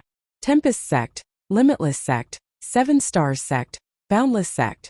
There were disciples from 8 to 9 different sects, big and small. However, he didn't see any disciples of the Sun Moon sect. These people were all staring at Kirin, and the light in their eyes couldn't be concealed even if they wanted to. There was no one who didn't want to hunt an eye-catching pet. It would be dazzling and could help them level up. However, the spirit beasts in this world were not that easy to tame. To tame a spirit beast, there were 2 conditions. First, it had to have spiritual intelligence and be able to communicate with its master. Secondly, people who want to subdue spirit beasts need to learn a kind of pet summoning technique. This kind of technique can't be learned without rank 6 human rank or above. Not every spirit beast that had spiritual intelligence could be tamed. Most of the spirit beasts were arrogant, close to demons. Naturally, they were not willing to be controlled by people. Even if they were captured, they would rather be beaten to death than recognize a master. Therefore, if one wanted to tame them, it was impossible to rely on force alone. These spirit beasts must be truly convinced. Only then could they be used by people. Because of the harsh conditions of taming spirit beasts, although there were many magical beasts and spirit beasts on this continent, there were very few who could really tame them. As for the Kirin, it was originally an extremely rare existence. It would not appear for hundreds of years, so no one had ever tamed it.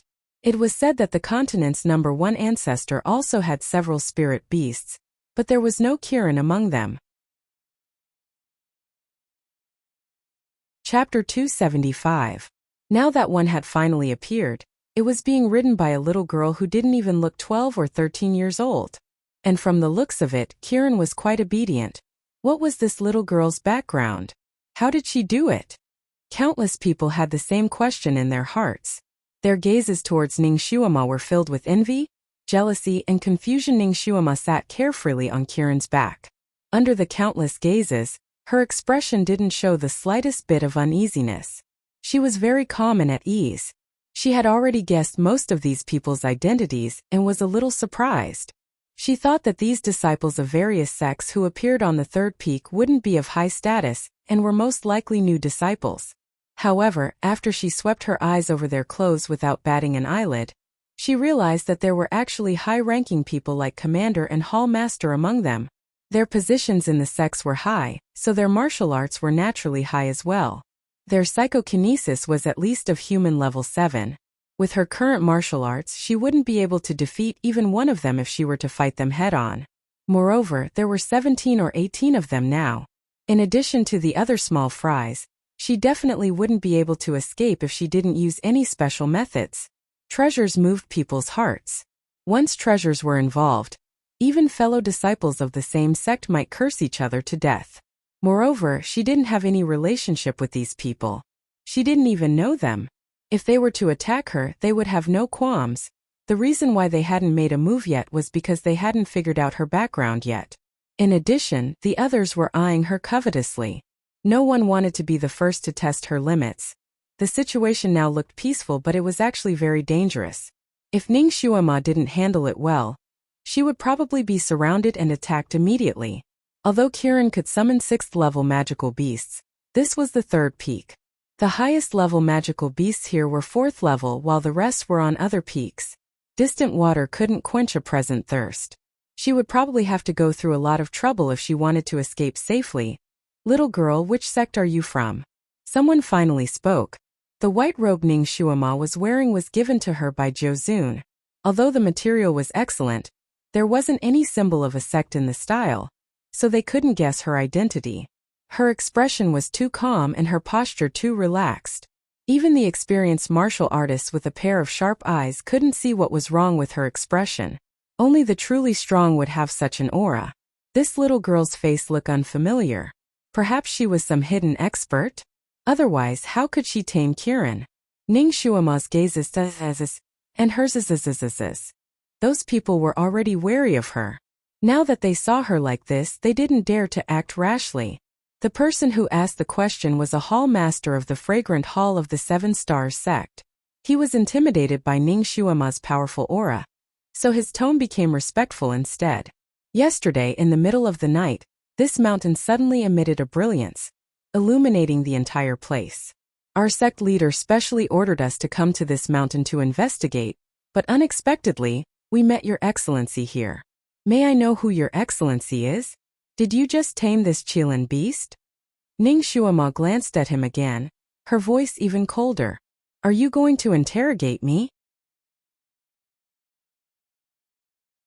Chapter 276. Her gaze was extremely sharp and her aura was as oppressive as the sea. That Xiangzhu felt a chill in his heart and could not help but take a step back. I don't dare. I know you don't dare either. Ning Xuema's tone was cold. Benzin still has matters to attend to. I won't keep you company. She urged Kirin underneath her. Kirin understood and walked towards that Xiangzhu in large strides. It was obvious that it wanted to let him pass. Her aura was too strong right now. Nobody could figure out her depth, so nobody dared to stop her. Wherever she went, they all got out of her way.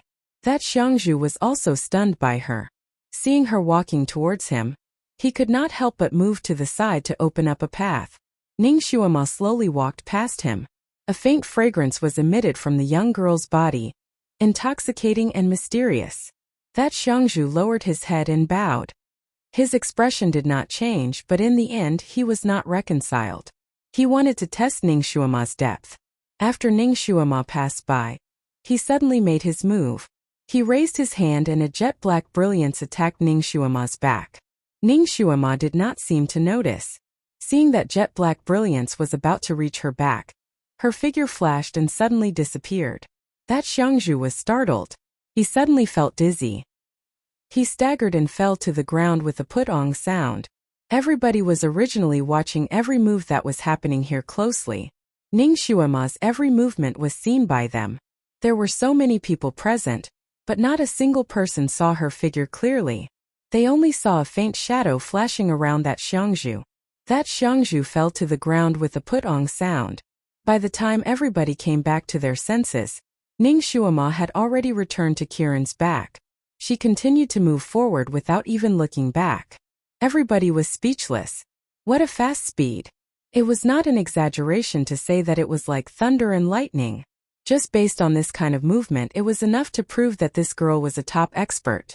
That Xiangzhu could be considered a well-known character on this continent. Unexpectedly, he did not even make a move before he fell to the ground.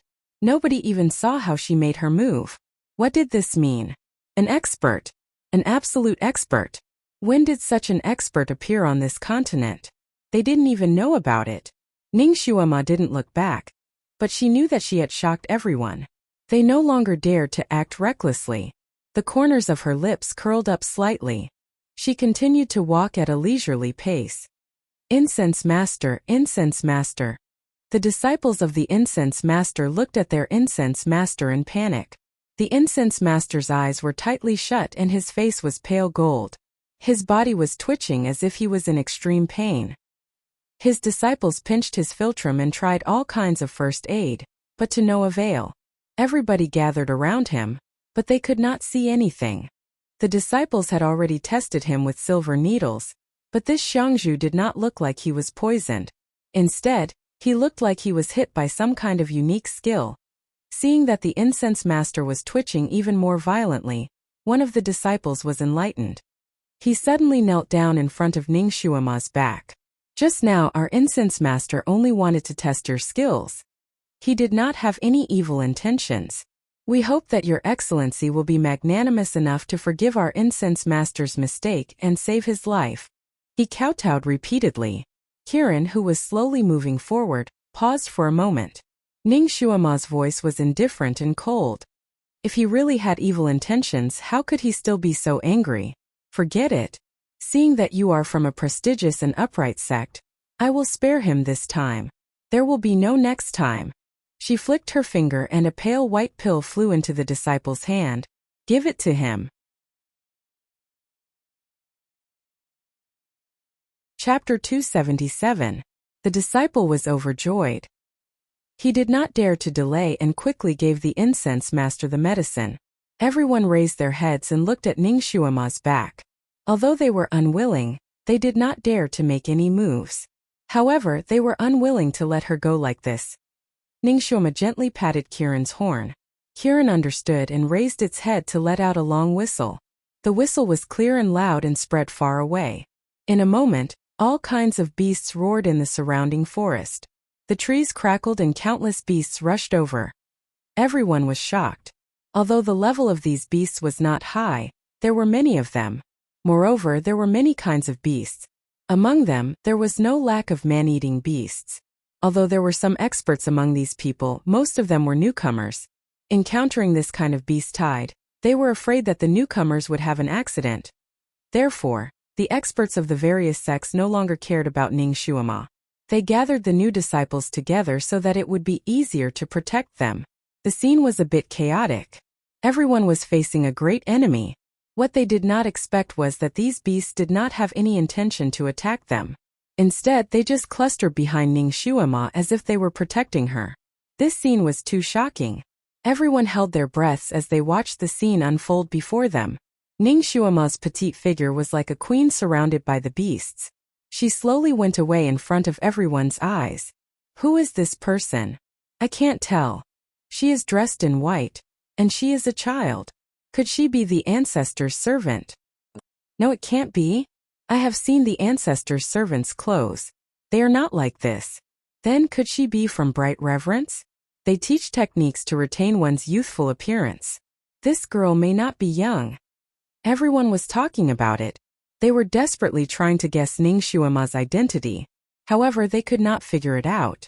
No one had the courage to chase after her. Not far away. A chuckle suddenly came, a bunch of trash. The voice was as elegant as the sound of a zither. Everyone was startled. They raised their heads and looked towards the source of the voice. Then they were all stunned. On a big tree not far away, there was a red-clothed, black-haired man. Under the starlight, his face was as delicate and elegant as a fairy's. His black hair and red robes fluttered in the breeze. There was a hint of enchanting in his gentleness, and there was a hint of wickedness in his enchanting. Like a gorgeous tune, it slowly unfolded in the night.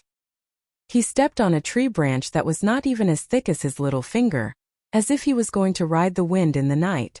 There were so many people present, but no one knew when he had arrived. Without a doubt, this person was an expert, and it was the top-notch kind. The crowd did not know if they were lucky or unlucky. Within a single day, they had met two experts on the third peak of the Heavenly Book Mountain. Moreover, they had never seen them before. Who are you? What was the meaning of that mocking sentence just now? There is no lack of proud and arrogant men among these people. After being humiliated like this, they naturally have to ask. If it weren't for the fact that the red-clothed man looked refined and elegant, he would have scolded him on the spot. The red-clothed man smiled. His elegant smile slowly bloomed in the night. You were actually scared by a trash little girl. If you are not trash, then what are you? Everyone. Nonsense. How can she be trash? She was able to subdue the Qilin beast, defeat Incense Lord Cheng in one move, and summon 100 beasts to protect her. How can she be trash? Your words should be more reliable. Chapter 278. Yes, she is obviously a hidden master. Her movements are so fast. If she doesn't have an extremely high psychokinesis, it is impossible for her to have such good kung fu. Everyone refuted. You can choose not to believe me. The man's elegant face smiled like a spring breeze. Just don't regret it. He leaped up and disappeared from the tree. Everyone was speechless. Kiran's temptation was too great. If that girl was really a good-for-nothing, they would be scared off by her words. Everyone looked at each other. After a while, a group of people chased after Ningxuama. Naturally, the others did not want to fall behind. They were afraid that someone else would take the initiative, so they all chased after her. The large open space was once again deserted and cheerless. The man in red slowly appeared on the tree branch. He rubbed his chin with his jade-like hand and looked in the direction Ningxuama had gone.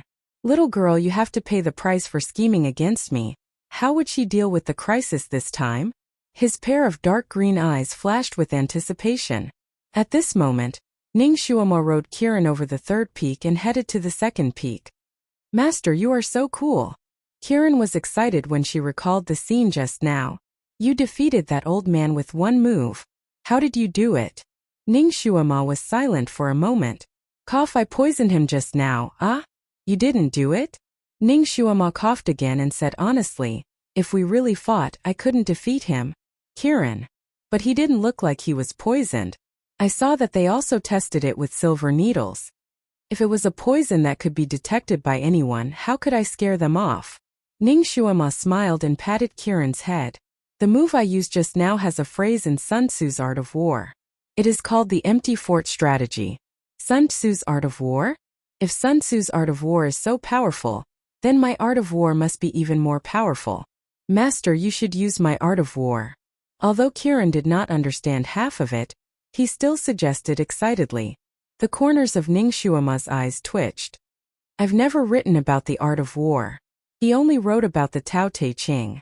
Sun Tzu is an honorific. That person was actually called Sun Wu. Ningxuama began to teach Kiran about the history of her era. The situation just now was extremely dangerous. First, she used her unfathomable and lofty aura to suppress them, and then when she passed by that Xiangzhu, she released a kind of poisonous powder. This kind of poisonous powder had a serene and elegant aroma. If one only smelled this kind of powder, it would not be poisonous. It was harmless to the human body. After that, she took advantage of the time when the incense master was about to make a move. She used her peerless qigong and her strange footwork to fly in front of the incense master. Then, in a flash, she used another kind of poison on him. When the two poisons were combined, the poison immediately took effect. It knocked down that arrogant incense master and successfully shocked everyone. Then she let Kiran summon all kinds of fierce beasts to protect her. She appeared even more mysterious and inviolable, making everyone lose the courage to chase after her. To put it bluntly, she had relied on her disgusting poison skills, top-notch qigong, and unique footwork to create an extremely powerful illusion. She had managed to scare everyone so that she could get out of this predicament. It was similar to Zhuge Liang's empty fort strategy. At that time, she did not show it on her face, but her palms were sweating because of nervousness. Now, her inner force was quite strong, but her psychokinesis was still ordinary. She could only use her qigong. If she did not use this method, she would not have been able to escape today. Chapter 279.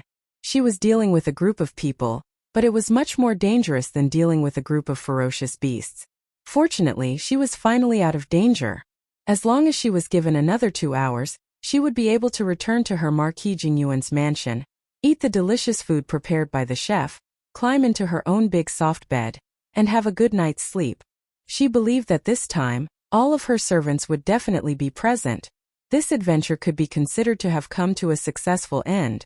Her eyelashes curved slightly, and just as she was about to smile, she suddenly sensed something and her expression changed. Someone is chasing after us. Kiran was stunned. How do you know? It did not even hear the cries of the birds in the surrounding forest. Be careful underground, Ning Shuama shouted softly. Before her voice died away, rows of sharp stone spikes suddenly stood up from the ground that was full of fallen leaves. At the same time, countless green leaves flew towards the woman and the beast like green arrows. Ning Shuama's upper and lower paths were sealed in an instant. Ning Shuama did not have any weapons in her hands, but fortunately, she was playing with a branch. Seeing that the situation was not good, she waved the branch in her palm. Kiran let out a long howl, opened its mouth, and a blue wave swept across the ground. Wherever the blue wave passed, the sharp stone spikes were broken into pieces and turned into powder. Although Ning Shuama used all her strength to sweep away the flying leaves, the force contained in the leaves was too great. Obviously, it was sent by a master. Ning Shuama's arm was shaken until it was numb and painful. The branch that was as thick as a thumb was cut into a small section. The back of her hand was also cut by a leaf, and there was a bloody wound. Blood was flowing out. Ha ha, you were just bluffing. This old man almost fell for your trick. A group of people who seemed to have rushed over from the ground came out from the soft ground and landed in front of Ning Shuama.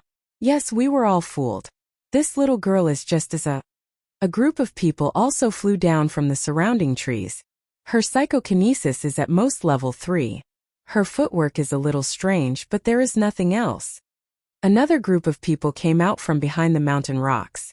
Groups after groups of people came out with all kinds of tricks, surrounding Ning Shuama in the middle like an iron bucket. Suddenly, Ning Shuama couldn't escape. How can such a person be the Qilin master? That's right. She must have gotten lucky and tricked Kiran. Little girl, who are you? I shouldn't have deceived so many seniors. If you know what's good for you, then hand over Kiran. A divine beast should be owned by someone with talent and virtue. Not bad, not bad. It's a waste for a little girl like you to have it. Everyone was shouting and yelling.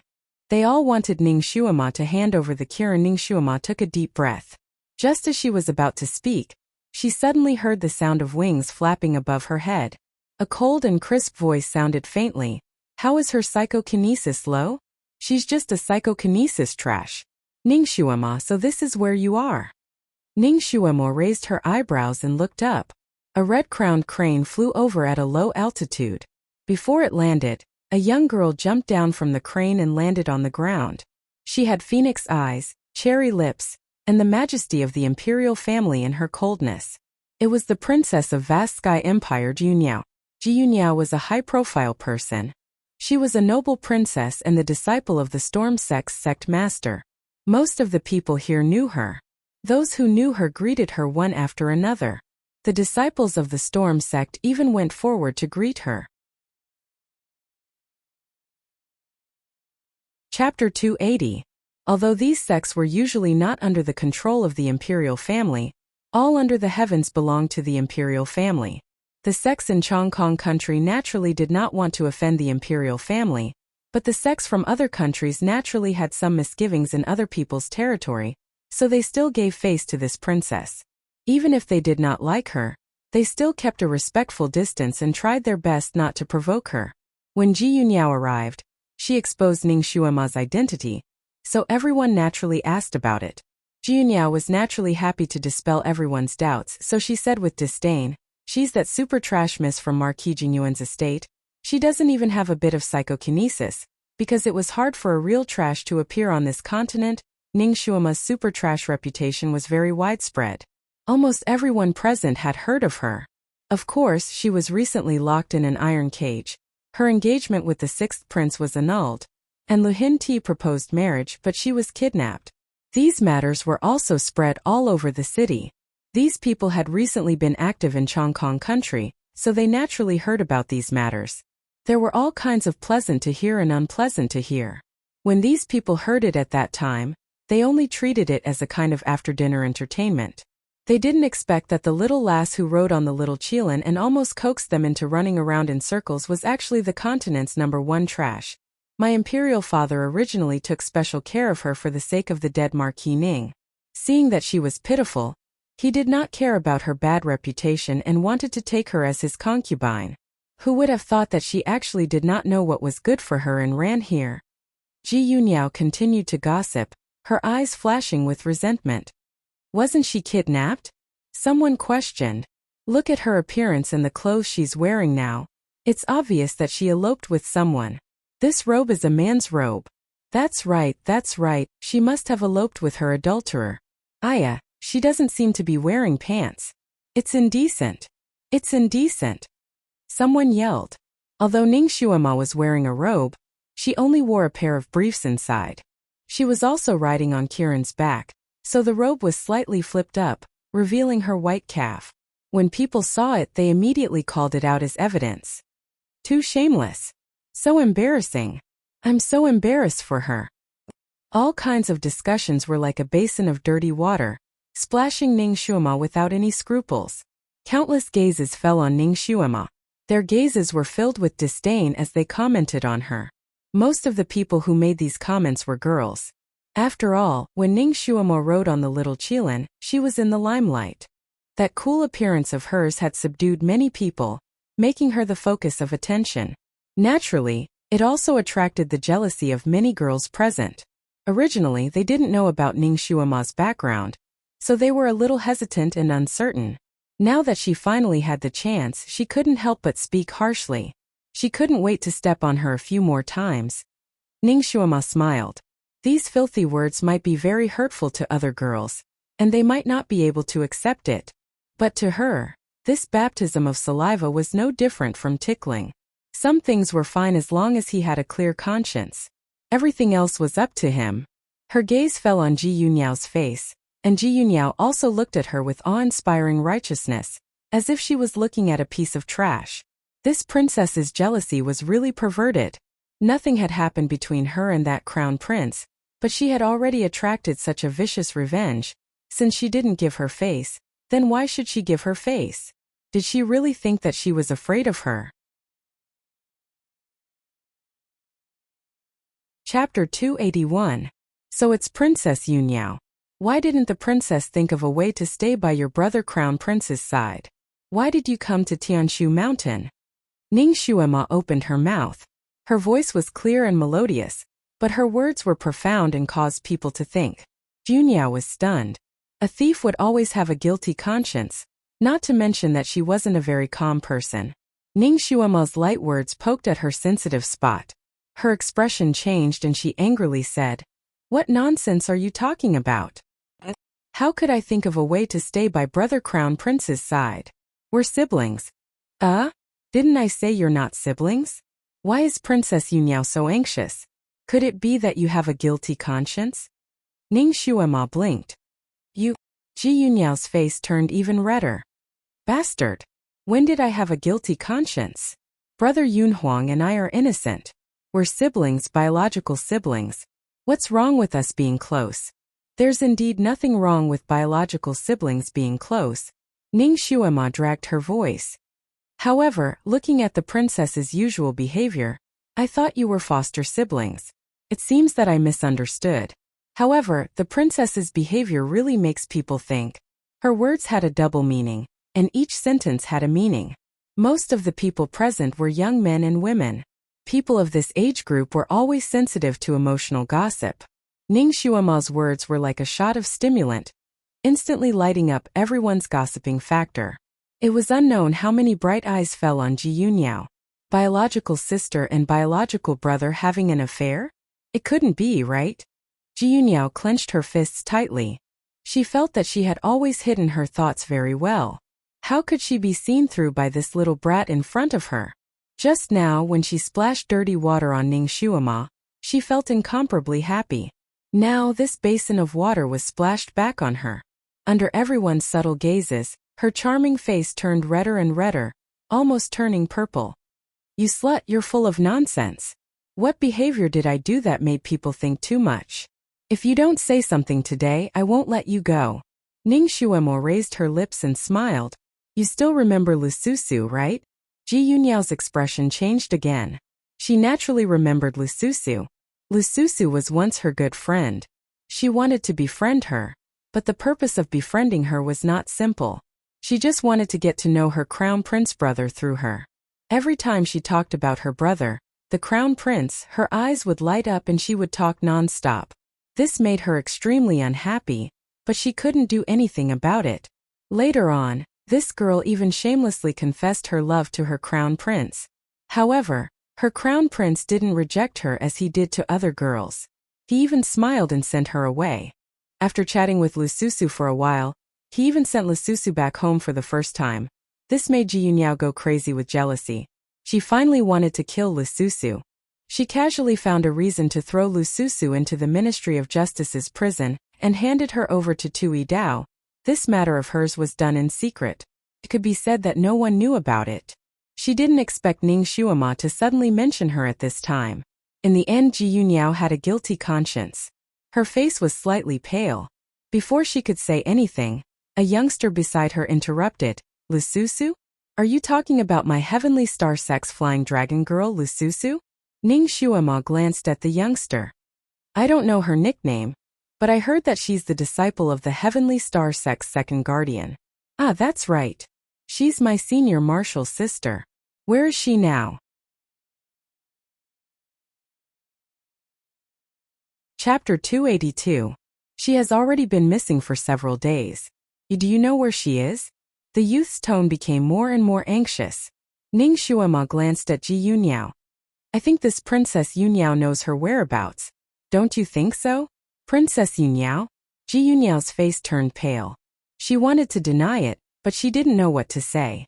The youth seemed to have sensed that something was wrong and hurriedly said, no matter which of you knows, please tell me. My master has already sent people to look for her for several days. Ning Xuema lightly said, she was sent to the Ministry of Justice's prison by this princess. She was charged with stealing the princess's things. The youth's face changed. Impossible. My senior sister has always been open and aboveboard. She would never steal other people's things. This must be a false accusation. His gaze was sharp as he looked at Ji Yunyao.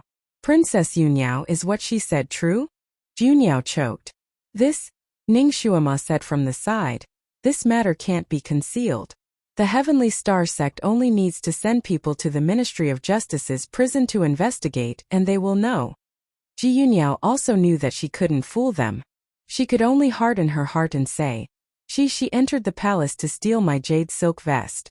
I really did send the Ministry of Justice to investigate this matter. Impossible. The youth's handsome face turned red. My senior sister has her own mermaid silk jade clothes. Isn't it much better than the jade silk vest? How could she steal from you? There must be something fishy about this matter. I will go back to report to my master. Someone will go to the Ministry of Justice to investigate this matter and return my senior sister's innocence. Miss Ning, is my senior sister still in prison? She didn't receive any punishment, right? Ning Xuema slightly sighed. She is no longer in prison. At that time, the princess handed her over to Tui Dao. The youth's face completely changed. He had heard of Tui Dao's reputation in the Ministry of Justice's prison. That was a living king of hell. His senior sister had actually fallen into his hands? Then the youth almost didn't dare to think about it. After pausing, he gritted his teeth and said, How does Miss Ning know that my senior sister has fallen into his hands? If she isn't in prison, where is she? In a few words, Ning Xuema explained that she had been wrongly accused and had also been sent to the Ministry of Justice's prison. Coincidentally, she happened to witness Tui Dao's execution of Lususu. Naturally, she also mentioned Lususu's final ending. The young man's face was deathly pale. He gritted his teeth and said in a deep voice, Princess, what do you have to say? This time there were quite a few disciples from the Heavenly Star sect, and they were all standing behind the young man. Lususu's prestige in the sect was not low. When these people heard that she had fallen into such a miserable state, naturally they were all angry. Countless burning eyes stared at Ji Yunyao, waiting for her to give an explanation. Ji Yunyao wanted to cut Ning Xuema into pieces. At this time she could only evade. Don't listen to her nonsense. I only ordered the Ministry of Justice to investigate this case. I don't know what happened after that. You don't know? Ning Xuema sneered. I personally heard Tui Dao say that the princess personally handed her over to him. He even said that no matter what, she had to confess. That was why Tui Dao was so unscrupulous in torturing her. Why? The princess used to be my senior sister's good friend. Why did she frame her like this? Why did she want to take her life? The youth's eyes were about to spit fire. Because she likes Ji Yunhuang. Ning Xuema exposed the truth and sneered slightly. The princess doesn't allow any woman to like Crown Prince Yunhuang. When I was sent to prison, it was because Crown Prince Yunhuang treated me slightly better, which made her want to kill me. Chapter 283. Crown Prince Yunhuang only has true sibling affection for her. But her feelings for Crown Prince Yunhuang are nonsense. Nonsense. You're talking nonsense. Ji Yunyao's face turned green and white. She stole my things. The youth clenched his fists. This is a serious matter. Our Heavenly Star sect will thoroughly investigate this matter. We will return my senior sister's innocence and seek justice. Let's go. That youth was clearly the leader of this group of Heavenly Star sect disciples. When he turned around, the other Heavenly Star sect disciples also followed him. The remaining people looked at each other in dismay, and then looked at Ji Yunyao one after another. No matter what era, siblings having an incestuous love would be despised by others. Just now, Ning Xuema and Ji Yunyao's battle of words had made everyone understand the cause of this matter. No one knew whether Ji Yunhuang had that kind of feelings for this sister, but this princess who had always been noble and virtuous indeed, had a perverted love for her brother. Yunyao knew that although it was impossible to determine the truth of this matter, her feelings had been mercilessly exposed by Ning Xuema. From today onwards, her reputation would be thoroughly tarnished. Her reputation would be worse than Ning Xuema, this trash. And the rumors would be even worse. What's more, as long as the Heavenly Star sect got involved in this matter, it would inevitably be revealed to the world. At that time, her reputation would be even worse. Those who humiliated others would be humiliated. Ning Xuema coldly looked at her. Bullying her would have to pay the price. She had given this woman a chance, but she was blind and insisted on provoking her. I'll kill you, this slut who is full of nonsense. Ji Yunyao was thoroughly enraged. Her figure rose up and a light green blade flashed in her hand. The wind was like a wave as it swept towards Ning Xuema's waist. She could also be considered a genius. Her psychokinesis cultivation had already reached the 6th level. This move was launched by her with anger, so its power was exceptionally great. Just as she made her move, countless astral winds whistled and flew towards Ning Xuema. Everyone looked at each other and tacitly retreated, making an open space for them to fight. These people also had different thoughts.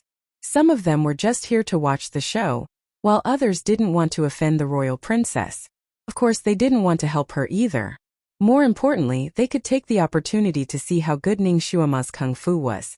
He could also figure out how to seize Kirin. No matter which side of the two girls lost, it would be beneficial for them. They were happy to sit back and reap the benefits.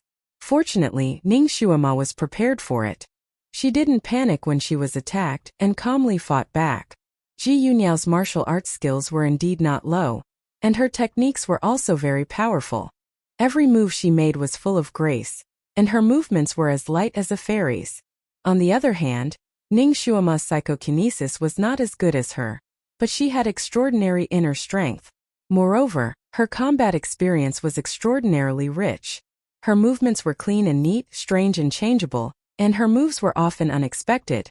When she started to fight with Ji Yunyao, she was not in a hurry to attack. Instead, she was mostly on the defensive. After more than 10 moves, she figured out her opponent's martial arts style, and quickly found the flaws in his moves. She sneered in her heart. This Ji Yunyao was extremely vain. When she was fighting, she always paid attention to her posture. Her moves were beautiful, but there were obvious flaws in them. As long as she met a real expert, she would be defeated. Ning Xuema didn't care too much about incestuous love, but this woman had provoked her, so don't blame her for being impolite. As soon as she counterattacked, Ji Yunyao was immediately forced into a fluster, unable to attend to the end. Chapter 284. The onlookers were watching from outside the circle. Ning Xuema's moves were beyond their expectations. This girl's telekinesis was not high. Or rather, she wasn't using telekinesis at all. She was using another mysterious force. She was flying and her movements were as fast as lightning. She didn't have a weapon in her hand, but when she made her moves, the sound of the wind was sharp and ear-piercing. Her movements were so fast that not many people present could clearly see the changes in her movements. They could only see a white shadow with continuous afterimages, circling around Ji Yunyao and circling around her. Everyone was shocked. What kind of martial arts was this girl practicing? They had never seen it before. A good-for-nothing in telekinesis had forced a master of the 6th rank into a corner and put him in danger several times. How was she a good-for-nothing? How could a good-for-nothing have such good martial arts? Also, what kind of footwork was her footwork? Natural and smooth. Unfathomable. At first, the onlookers were only paying attention to the fight between the two. Later, more and more people were looking at Ning Xuema. Most of the onlookers were martial arts fanatics. Naturally, they were curious to see martial arts that they had never seen before. They were so engrossed in the fight that they even forgot their initial goal. Kiran was standing on the side, watching the white figure in the fight. Its big eyes were filled with pride. That was its master. No matter what difficulties she encountered, she would never back down. She would never suffer losses, and she was cruel to those who insulted her. An eye for an eye, a tooth for a tooth. It liked it. Seeing that Ji Yunyao was forced to step back, Kiran's blood was boiling. It couldn't help but shout, "Master, come on! Beat this shameless woman to death!" As soon as it spoke, everyone was stunned. They knew that pets of the highest rank could communicate with their masters. But they didn't know that this Kiran could speak. No wonder it was a legendary mythical creature. What did it call that girl? Master? It seemed that only pets with blood contracts would call their masters. The others would just call them. Yes. This little girl had established a blood contract with Kiran? That was impossible. In this world, a written contract would be established when a pet was tamed, written in a special kind of ink. Once the contract was established, the pet would act according to its master's orders, but it would not live and die with its master. If the master unfortunately died, then the pet could establish a contract with someone else, but blood contracts were a legendary existence. Only those whose mental power had reached heaven rank 1 could establish a blood contract with their master. From then on, the master and the pet would live and die together. If the master died, the pet would die. When everyone saw Ning Xuemo riding Kiran for the first time and saw that Kiran was obedient to her, they thought that they had established a written contract between them, which was why they were trying to obtain it. First, they only had 2 plans. If Ning Xuema was sensible enough to give up Kiran and cancel the written contract, they wouldn't kill her. After all, they were from a prestigious family. Killing a little girl and ruining their reputation wasn't worth it. If Ning Xuema didn't know what was good for her, then they would find a legitimate reason to kill her. That would mean that the contract between her and Kiran would be nullified. Kiran could still establish a contract with the stronger ones among them, but now it seemed that both of these possibilities were gone. Even if they could kill this little girl, Kiran wouldn't be able to live. Once a blood contract was established, it was close to impossible to cancel it. Unless they were also experts with heaven-rank mental power and used the same method to cancel the blood contract, it was impossible to do so. Chapter 285. And as far as they know, on this continent, there is only one person who has reached the heaven rank. The Overlord.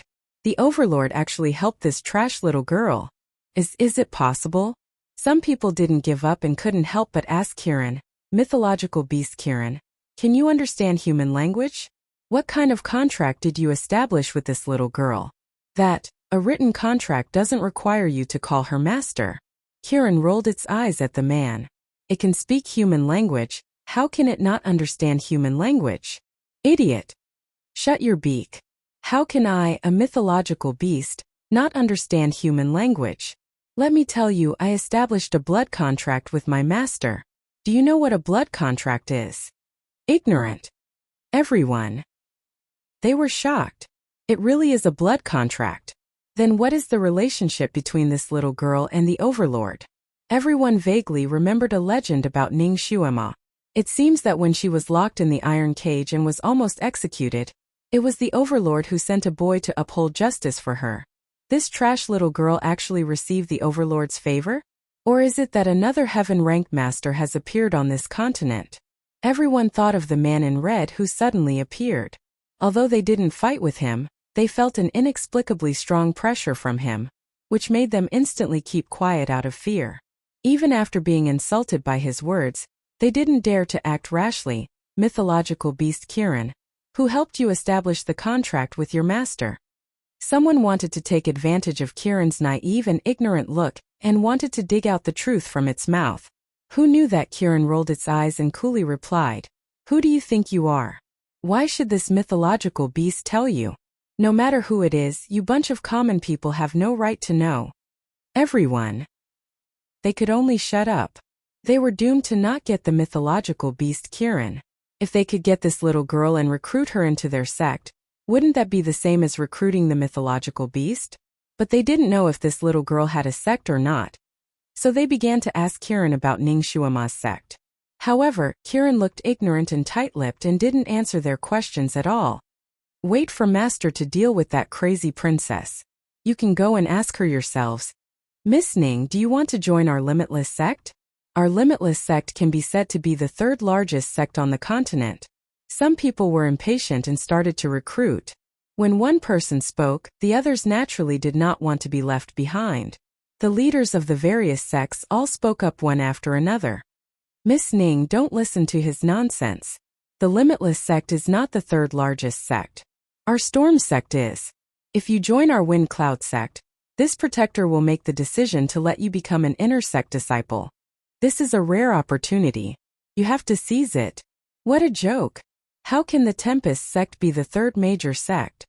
A scholarly-looking person spoke and said proudly, "Our Boundless sect is the third major sect. Lady Ning, you should join our Boundless sect. This elder will personally take you in. Our Limitless sect is the third largest sect. Our Wind Cloud sect is." Who in the pugilistic world doesn't know that our Boundless sect is publicly recognized as the third strongest sect? Aren't you afraid that you'll bite your tongue if you say that? In order to recruit Ningshuama, these people each pulled the other's leg and showed off their own sect's prestige. They fought for the title of the third largest sect until their faces and ears turned red. In the end, they stretched out their arms and rolled up their sleeves as if they wanted to fight. Chapter 286. Ningshuama pretended that she didn't hear their argument. She didn't need to think to understand why these people wanted to take her in. It was nothing more than taking a liking to her Kirin. As for her, she was probably just an accessory, a free gift. Jiyunyao was even angrier. The lowly girl in front of her was obviously a good-for-nothing. She shouldn't even care about dogs, but these sects were actually fighting over her like dogs fighting over a bone. What's more, there was even her own sect's leading senior among them. This made her lose face even more, and the hatred in her heart surged like the waves of the sea. Lowly girl, don't be so smug. They're only fighting over your Kirin. They can't be bothered with a good-for-nothing like you. In the midst of the fight, she couldn't help but mock. Noble princess, I think they're definitely very willing to recruit you. After all, there aren't many people in this world who are infatuated with their own brother. Ningshuama replied with a smile. Her ability to insult others was not inferior to others. Jiyunyao's sore spot was stepped on again and again, and she was simply mad with anger. Her moves were even more ruthless, and she couldn't wait to cut Ningshuama into pieces with one move. She originally wanted to provoke Ningshuama into being distracted, but she didn't expect that Ningshuama would provoke her to be even more irritated. In a fight, the worst thing to do was to have an unstable state of mind. Jiyunyao's mind wandered for a moment, allowing Ningshuama to find an opening and directly barge in. With a beautiful empty-handed grab, Jiyunyao's sword was snatched away by Ningshuama. She was shocked and hurriedly retreated.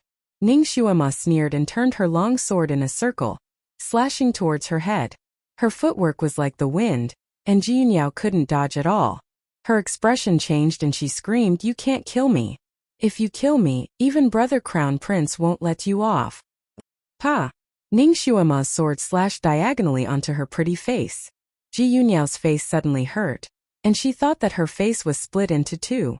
She was so frightened that she screamed again, and her body flew backwards like a hawk. "Even if I kill you, he won't do anything to me. Ning Shuama took a step forward and continued to approach her. You have such dirty thoughts about him. He will be ashamed of you. This princess's desire for revenge and jealousy could already be described as perverted. She had to teach this kind of woman a lesson, so that she would be frightened for the rest of her life. Ji Yunyao's mouth was filled with blood. Half of her face was numb and painful. Her entire life had been smooth sailing. Because of her status as a princess, everyone treated her with respect and courtesy. No one had ever really disobeyed her. This had nurtured her arrogant and despotic temperament. If things didn't go as he wished, he would beat and scold others. She had never suffered such a huge loss before. At this moment, seeing Ning Shuama pouncing on her again, obviously unwilling to let her go, she was shocked, angry, and finally scared. This little girl whom she had always looked down on was actually not someone to be trifled with. At this moment he was like the god of death, closing in step by step. Ji Yunyao, I'll make you regret provoking me. Ji Yunyao was intimidated by her fierce aura and desperately retreated in fear. You can't. You wouldn't dare. Why can't I? Ji Yunyao, I didn't want to lower myself to your level, but you're the one who asked for it. Ning Shuama's figure flashed, and the sword in her palm shot out towards her neck. Ji Yunyao was almost scared out of her wits. She regretted it. She really regretted it. She regretted provoking this little devil. She hurriedly dodged again. Ning Shuama's movements were like lightning, and the sword's light circled around her. Chapter 287. Ning Shuama's movements were as fast as lightning, and the sword's light circled around her. In just a moment Ji Yunyao's clothes were torn, her skirt was shortened, and her face was slapped by the sword. They were red and hot, and it was unknown if they were disfigured at first. Ji Yunyao was still cursing endlessly, but later on she could no longer be firm. When Ning Shuama's sword pierced through her ribs, her sleeves were cut in half, and a piece of her flesh was also cut off. She finally began to collapse. Okay, I was wrong. Now you know that you were wrong? It's too late. Ning Shuama's wrist turned, and the sword's light slanted and rushed towards her left shoulder. Ning Shuama actually did not want to take Ji Yunyao's life. After all, this girl was Ji Yunhuang's biological sister. If she killed her, it would be difficult to explain to Ji Yunhuang. After all, Ji Yunhuang treated her very well, so she had to give him face. However, she also had to teach this princess a lesson. Only this way, this princess would remember it for the rest of her life and not dare to cause trouble again. Stop! Suddenly a voice came from afar. Following the voice, a faint blue light with a sharp whistling sound rushed towards Ning Shuama's chest. When Ning Shuama heard that shout, her heart skipped a beat. When she saw the blue light in front of her, her expression changed slightly. In her hurry, she did not care about hurting Ji Yunyao anymore. She pulled back her sword to defend herself against the blue light. Bang! With a loud sound, the blue light collided with her treasured sword. Ning Shuama's wrist went numb, and the sword in her hand flew out, flying straight to the sky. Ning Shuama was originally standing on top of a blue stone, but when she was hit by the blue light, her footing became unstable. She stumbled and retreated a few steps before steadying herself. Her ankle was burning with pain. She sprained her ankle. Ning Shuama slowly raised her head and saw a white-clothed man jumping down from a golden-eyed eagle. Brother! Ji Yunyao looked as if she had seen her savior. She cried out in joy and directly threw herself into the white-clothed man's embrace. The white-clothed man was handsome and tall. Among the group of handsome men and beautiful women, he was also incomparably handsome and calm. Ji Yunhuang. It was actually Ji Yunhuang. Brother! This slut bullied me. Woo, I don't want to live anymore. Ji Yunyao tightly hugged his waist, crying like a person. Her face was still red and swollen, and one of her front teeth were also broken. Ji Yunhuang looked at his sister in his embrace. He had never seen his sister in such a sorry state before. His body was covered in spots of blood, and his clothes had been shredded to the point that he looked like he was wearing rags. His skin was exposed in many places. He subconsciously took off his outer robe and wrapped it around Ji Yunyao. He looked at Ning Shuama, who was standing there, and then looked at Ji Yunyao, who was in his embrace. He furrowed his brows. What exactly happened? Now that Ji Yunyao had someone to rely on, she felt more confident and immediately cried, Brother, I was looking for her whereabouts for you. It was not easy for me to find her here. When I saw her, I liked her very much. When I saw that she seemed to have some misunderstanding with these people, I told them her identity. Who would have thought that she would fly into a rage out of humiliation? She actually insulted our reputations like a madwoman, saying that we said that we were unbearable. I was so angry that I wanted to teach her a lesson. I wanted to teach her a lesson and let her know when to back off. She actually used underhanded tricks on me. Brother, you have to help me. Her words seemed to be right but were actually wrong. She completely distorted the truth. Ji Yunhuang's gaze fell on Ning Shuima, and his complexion was not good. Shuima, is this true?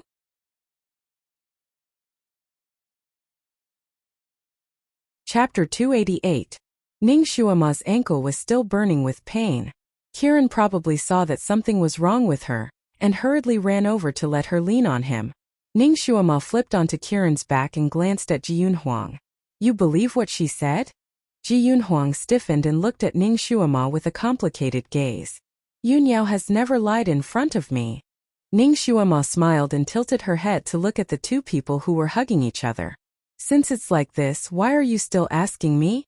Brother, she thinks that she has a bargaining chip after subduing Kiran, so she doesn't put anyone in her eyes. Just now she said something about you and me. It's very unpleasant to hear. I'm fine with it since I'm just a princess. Brother, you are the crown prince of Chongkong Empire.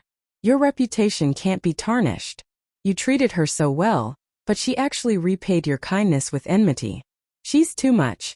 Ji Yunyao raised her tear-stained face and continued to complain. In front of so many people, Ji Yunhuang's handsome face became even more serious. He looked at Ning Shuima with a cold gaze. Ning Shuima apologized. He had seen Ning Shuima's cunning and scheming. She had the temperament of a little fox. She dared to provoke and beat up anyone. She dared to tarnish anyone's reputation. Originally, he was attracted by her temperament, but now he felt that she had gone overboard. It seemed that he had indulged her too much. Ning Shuima slightly raised her head and looked at Ji Yunhuang for a few seconds. The corner of her lips curled up. What if I say no? She had to apologize to this princess? Not a chance. Although her charming face was smiling, her gaze was cold. Ji Yunhuang took a deep breath. You! I won't apologize to her. Ning Shuima said word by word. Her voice was cold and crisp. I only regret that I showed her mercy just now. With her original temperament, how could she allow someone like Jina to live? She actually dared to refute him, and he even said such words. Ji Yunhuang looked at his blood-soaked sister in his arms, then looked at Ning Shuima's proud little face. He slowly clenched his fists. Ning Shuima, this prince will say one more thing. Apologize. Apologize to Yunyao. Otherwise this prince. If not, what are you going to do? Don't tell me you're going to hit me for her. Ning Shuima's heart was burning with anger. She had long heard that Ji Yunhuang doted on his younger sister very much.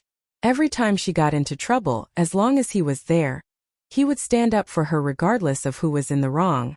She was skeptical at first, but now it seemed that it was true. Ji Yunhuang never thought that this little girl would dare to challenge his bottom line in front of so many people. He looked gentle and refined, but he was actually proud and arrogant. Ji Yunyao took the opportunity to add fuel to the fire, causing Ji Yunhuang's anger to soar even higher. This little girl was too undisciplined and out of control. Did she really think that he wouldn't do anything to her? In his anger, he raised his hand. Ning Shuima, you really disappoint me. A blue light shot out from his palm and transformed into a large hand in mid-air. It slapped towards Ning Shuima. Bang! That hand slapped Ning Shuima's ribs. Ning Shuima's face paled. Her body swayed on the Qilin's back. A mouthful of blood rushed up to her throat, but she forced herself to swallow it down. A line of blood flowed down from the corner of her mouth. Ji Yunhuang never thought that this palm would actually hit him. He was stunned for a moment and couldn't help but take a step forward. Shuima, with her inner strength and qigong, she should be able to dodge this palm. Chapter 289. Master! Kiran anxiously shouted. On the way here, Ning Shuima had told it about her friendship with the crown prince. It thought that he was Ning Shuama's friend and would not harm Ning Shuama, so it was not prepared and did not have time to set up a protective barrier. Now that it saw that Ning Shuama was injured, it was furious. It seemed that this friend was not trustworthy. What a biased person. It opened its mouth and spat out a ball of water, which instantly turned into an ice ball in the air and smashed towards Ji Yunhuang's face. Master treated you as a friend, but you hurt her. The ice ball was as big as a basketball and brought with it a frightening sound. Even Ji Yunhuang did not dare to face it head-on and could only swing his sword and knock it against the ice ball. His original intention was to deflect the ice ball away, but he did not expect that the ice ball would explode in an instant and turn into countless small ice balls, which smashed onto his body. Of course, it also smashed onto Ji Yunyao, who was in his embrace. The power of these ice balls was not small, causing Ji Yunyao, who was watching Ning Shuama, to let out a groan. Ji Yunhuang's cultivation was profound, so these ice balls only caused him some pain and did not cause any other harm. Hearing Ji Yunyao's discomfort, he subconsciously asked, "Yunyao, how are you?" Ji Yunyao's eyes were brimming with tears. "Brother, my body hurts. When we go back, let the imperial physician take a look at you." "And okay. Brother, I will listen to you." Ji Yunyao was always very obedient in front of Ji Yunhuang. Actually, Ji Yunhuang had already secretly checked her body and found out that her injuries were all superficial and nothing serious. Thus he was able to relax. In the end, he was still worried about Ning Shuama and hurriedly raised his head to look at her. Ning Shuama's face was as white as a sheet of paper. It was obvious that she had suffered internal injuries. She pacified the little Qilin, who still wanted to throw another ice ball. She shot a glance at Ji Yunhuang and faintly said, "Your Highness the Crown Prince, you once saved my life. Now that I've received your palm, we're even. I do not owe you anything anymore. You better control your little sister well. The next time she insults me, I will not be merciful to her. Little apple, let's go." Kirin immediately snorted coolly and turned around to leave. Ji Yunhuang's heart suddenly sank, as if he had completely lost something. He panicked and hurriedly said, "Shuama, wait." He subconsciously wanted to chase after her, but Ji Yunyao called out softly, "Brother, I feel terrible." While Ji Yunhuang was in a daze, Kirin had already carried Ning Shuama far away. Everyone knew that it was useless to stop her at this time. They looked at each other and dispersed. As for how to recruit this little girl, each of them had their own ideas. "Big brother, let's go too. Don't pay any more attention to that slut who doesn't know what's good for her." It was rare for Ji Yunyao to be able to lie in her brother's arms. She simply didn't want to get up. She subconsciously hugged his neck like a little bird. Ji Yunhuang's body stiffened and he lowered his eyes to look at her. "Yunyao, I've always doted on you and you've always been sensible in front of me. Don't lie to me." Ji Yunyao's heart jumped. Yunyao definitely won't lie to big brother. "Very good, remember what you said." Ji Yunhuang raised his hand to summon Ji Yunyao's red-crowned crane and placed her on it. "Go back to the city first." Ji Yunyao panicked and hurriedly hugged his neck. "Big brother, I'm injured. I want you to take me with you. Big brother still has things to do. Be good, the injuries on your body are only superficial. Let the imperial physician treat it for you and you'll be fine. Go back first." He wanted to pull her hands away. Chapter 290. Ji Yunyao was so angry that she hugged him even tighter. "Brother, you went to look for that slut again? She already treated you like that." "Shut up." Ji Yunhuang's face darkened. "You're not allowed to talk about her like that. In the future, she will be your royal sister-in-law." It was earth-shattering. Ji Yunyao's face changed greatly. She couldn't help but shout in anger, "Royal sister-in-law? Brother, you're crazy. How is she worthy? She's a trash of psychokinesis and even has an affair with a man. With such a bad reputation, even if she warms your bed, she's still not worthy." "Shut up." Ji Yunhuang's face darkened and a storm was brewing. "Ji Yunyao, have you always thought of her like that?" Then just now. It was rare for him to speak so harshly to Ji Yunyao. Ji Yunyao became even angrier. Blood rushed to her head and she became dizzy. She shouted, "She's already worse than a slut. Didn't you see her body just now? She was clearly wearing men's clothes and her legs were bare. Just like a seductive slut. Pa." Ji Yunyao's face received a heavy slap. Ji Yunyao, no wonder she treated you like that just now. You're a princess, how can you speak so viciously? Ji Yunhuang was so angry that his hands were trembling. He never knew that his sister was so unreasonable. Did he really wrongly accuse Shuema just now? Although that girl had always been as cunning as a little fox, she still had a bottom line. If you didn't really provoke her, she would still be kind to others and even have a code of brotherhood. She was ruthless to Ji Yunyao, so she must have provoked her too much. Thinking about Ning Shuema's cold gaze and resolute words when she left, his heart suddenly ached. Was he wrong? This was not the result he wanted. He clearly came to look for her. Yunyao caressed her face in disbelief. Her eyes were wide open. You hit me? Brother, you actually hit me because of that slut. Ji Yunhuang tore off his clothes that she had been holding on to and took a step back. He coldly said, Yunyao, you're not allowed to interfere in my matters. Also, even though we're siblings, there's still a difference between men and women. In the future, don't go to the Crown Prince's residence. If there's nothing important, don't see me. He turned around and jumped onto the large eagle that he had ridden here, leaving like a whirlwind. He was going to look for Ning Shuema and tell her that he had been very worried ever since he found out about her disappearance. He had been searching for her day and night. Yunyao was simply dumbfounded. She clutched the red-crowned crane's feathers tightly. The hatred in her eyes surged like a tidal wave. Ning Shuema! Ning Shuema! Sooner or later, I'll make you wish you were dead. The eagle that Ji Yunhuang was riding was naturally very fast. He thought that with his speed, he would be able to catch up with Ning Shuema in less than a quarter of an hour and explain everything to her. However, he didn't expect that even after chasing in that direction for an hour, he still didn't see Ning Shuema. Kiran shouldn't be that fast, right? The eagle's eyes were sharp, and the large eagle he was riding on was one of the best. As it flew in the air, even a rabbit running across the ground within a radius of tens of miles would not be able to escape its eyes. In order to find Ning Shuema, he purposely let the large eagle fly lower and lower, almost brushing against the treetops. Logically speaking, he shouldn't have missed Ning Shuema and Kiran, unless she didn't take this path down the mountain. However, there was only one path up the mountain. If she didn't take this path, where else would she go? Chapter 291. Ning Shuema's figure flashed through his mind. Naturally, he also thought of the Kiran. His heart suddenly skipped a beat. Suddenly, he hit his own head hard. Damn it! He had actually overlooked the most important issue. He had accompanied the ancestor in the palace for 4 whole days. He had not taken a single step out of the frozen palace. Every day, other than occasionally answering the ancestor's questions, he would just sit there and meditate. Naturally, he was also worried about Ning Shuema, who had left earlier. However, following the ancestor was a rule. If the ancestor did not leave, he would not be able to leave. The ancestor was also strange.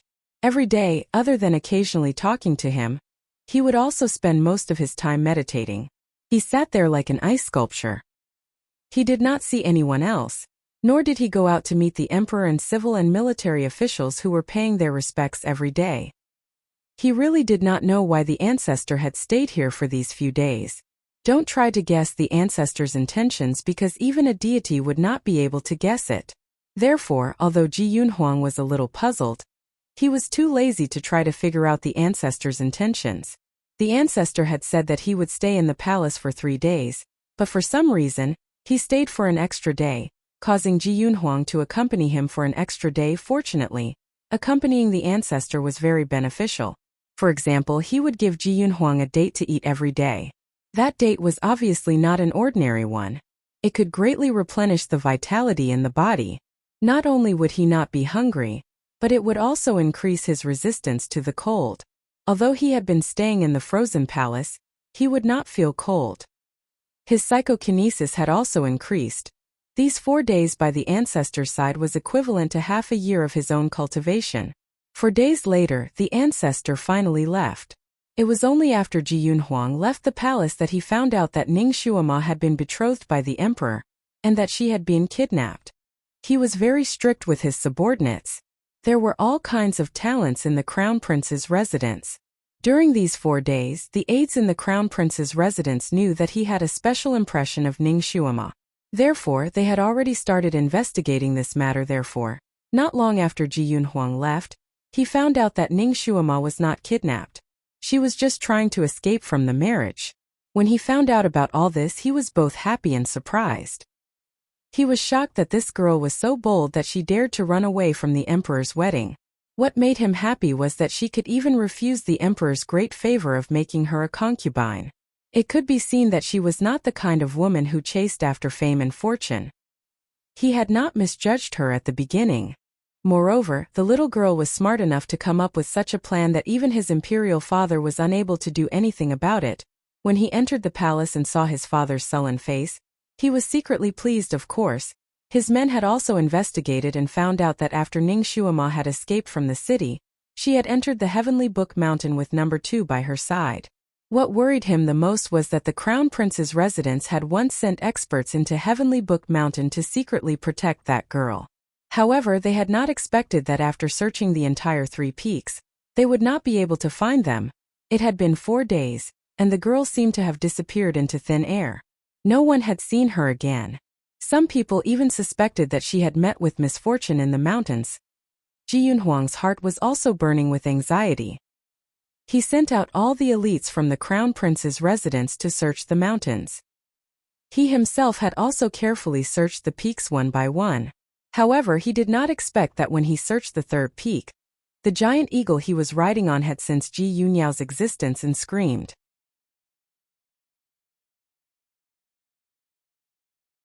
Chapter 292. He thought that she had encountered some ferocious beast, so he hurried over, but what he saw was Ning Xuema attacking Ji Yunyao. When he saw that Ning Xuema was fine, his joy was diluted by shock and anger. Protecting this sister of his had already become a habit in his bones. Perhaps he saw Ning Xuema as his future wife, so he unconsciously raised his expectations of her. Seeing her like this, he actually felt disappointed and angry, so he wanted her to be more sensible. But he didn't expect that one slap from him would break the friendship that he had built with great difficulty. When she coldly called him Crown Prince, his usually calm heart actually felt as if a cat was scratching it. It was as if something was completely destroyed by his slap, and could never be found again at that time. The situation was too chaotic, plus Ji Yunyao was crying and throwing a tantrum in his arms, which made his heart uneasy. He actually didn't think of why so many people were surrounding Ning Xuema. Now that he suddenly thought of that little Qilin, it was as if he was suddenly enlightened and came to a realization. The Kirin beast, one of the 5 mythical beasts, had never appeared in Tianxi continent for thousands of years. It was rumored that the one who had the Kirin would win the world. No matter if it was the big sects or the monarchs of the various countries, once they knew of the existence of the Kirin beast, they would definitely think of ways to snatch it. And Ning Xuema didn't know what kind of freak combination of factors, but she actually obtained the Kirin beast. As the saying goes, an ordinary man is innocent, but treasuring a jade ring becomes a crime. Those people who surrounded Ning Xuema were definitely after the Kirin beast. Although Ning Xuema's medical skills were high, her psychokinesis was not that good. If she wanted to escape, she would definitely use a trick. Although he didn't know what kind of trick Ning Xuema used, he knew that at this time, she definitely couldn't reveal her identity. Yet at this time, his younger sister exposed her identity and even spoke rudely. It was obvious that she harbored evil intentions. It was no wonder that Ning Xuema didn't give him any face and mercilessly killed Ji Yunyao. That's not right. He checked Ji Yunyao's injuries. Although she looked to be in a sorry state, they were all superficial wounds and wouldn't be fatal. It seemed that Ning Xuema had a sense of propriety when she made her move. She still cared about his reputation. She had taken care of his reputation, but he had seriously injured her in front of so many people. Recalling Ning Xuema's pale face at that time, Ji Yunhuang felt like stabbing himself with a knife. He rode the eagle back and forth several times, but still couldn't find Ning Xuema's whereabouts. Instead, he saw several groups of people who had besieged Ning Xuema. He eavesdropped on the conversations of several groups of people. From their conversations, he roughly understood what had happened to Ning Xuema at that time. The regret in his heart grew heavier. Of course, he had also heard the gossip about him and Ji Yunyao. While he was angry, he was also shocked. Although he and Ning Shuama hadn't known each other for a long time, he still had some understanding of her temper. He knew that she wasn't the kind of person who liked to make up nonsense. She also wouldn't randomly make up this story just because Ji Yunyao had exposed her identity and insulted her. She must have really seen through something. Could it be that Yunyao really harbored such unbearable feelings for him? Was Lususu really harmed because of this? There were also other girls. It seemed that the girls who had confessed to him had all disappeared without a trace. He had never seen them again.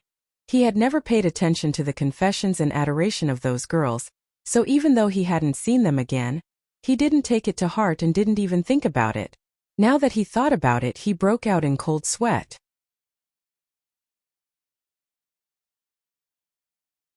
Chapter 293. Were those other girls also secretly harmed like Lususu? He took a deep breath.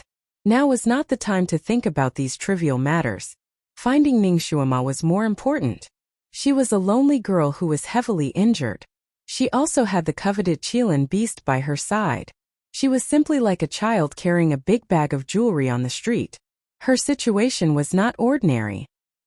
He had to find her as soon as possible and bring her under his protection. Ning Shuama's figure appeared in his mind again. She was indeed wearing a man's robe. When he made his move, he also saw her exposed calf when the robe fluttered in the wind. His heart felt like it was blocked by a lump of iron, and he felt indescribably uncomfortable. What did she experience in the past 4 days? What about number 2? Who gave her the robe? Who made the blood contract between her and Kirin? Could it be the person who gave her the robe? Countless questions revolved in his mind. He naturally did not believe that the ancestor was behind this. The ancestor was in the palace these past few days. He personally accompanied him for a few days. Could it be that he was lying? It could not be that the ancestor could clone himself, right? This was absolutely impossible. Then who could that person be? He forced himself to suppress the rolling questions in his mind. He raised his hand and sent out a signal to gather his subordinates. In a dense forest at the bottom of a hill, Kirin, with a head full of green grass, raised his head and looked at Ji Yunhuang's eagle flying past. He then turned his head to look at Ning Shuama, who was also wearing a green grass robe and had a head full of green twigs. Master, is he looking for you? Could it be that this bastard wants to beat you a few more times to avenge his shrew sister? Ning Shuama gently spat out the grass in her mouth and answered casually, "Don't worry about him. We will go our own way later." Kirin shook the camouflage on his body and sincerely admired it. Master was a smart master. She said that there would be people following her, so after escaping, she immediately made camouflage for herself and Kirin. She put the grass and twigs on her body and actually made it look like a bundle of grass. No matter where she squatted, she blended in with the surrounding grass. Several groups of people had already gone over, but no one had discovered her whereabouts. Master, from whom did you learn this disguise technique? Ning Shuama faintly smiled but did not speak. This was the Special Forces jungle camouflage technique. It had been scientifically verified and was naturally very advanced. Those who were searching for her would not be able to find her, nor would they be able to find her. Apparently, those people did not expect her to be in disguise. They were too busy searching for her in white and the blue Kirin to notice the green grass. Ning Shuama took another light breath. She had already taken a pill to treat her internal injuries, but the blood in her chest was still surging violently. It was obvious that her internal injuries were not light. She lowered her eyes.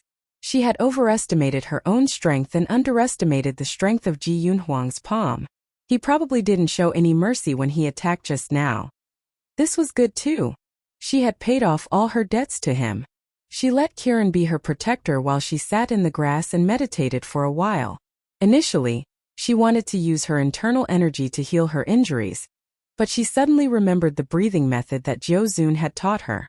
Now that she had a little bit of psychokinesis in her body, perhaps she could try using this method to heal her injuries. She immediately put it into action, her psychokinesis circulating within her body. After a while, she only felt a warm itch around her injuries, and the pain gradually subsided. It really worked.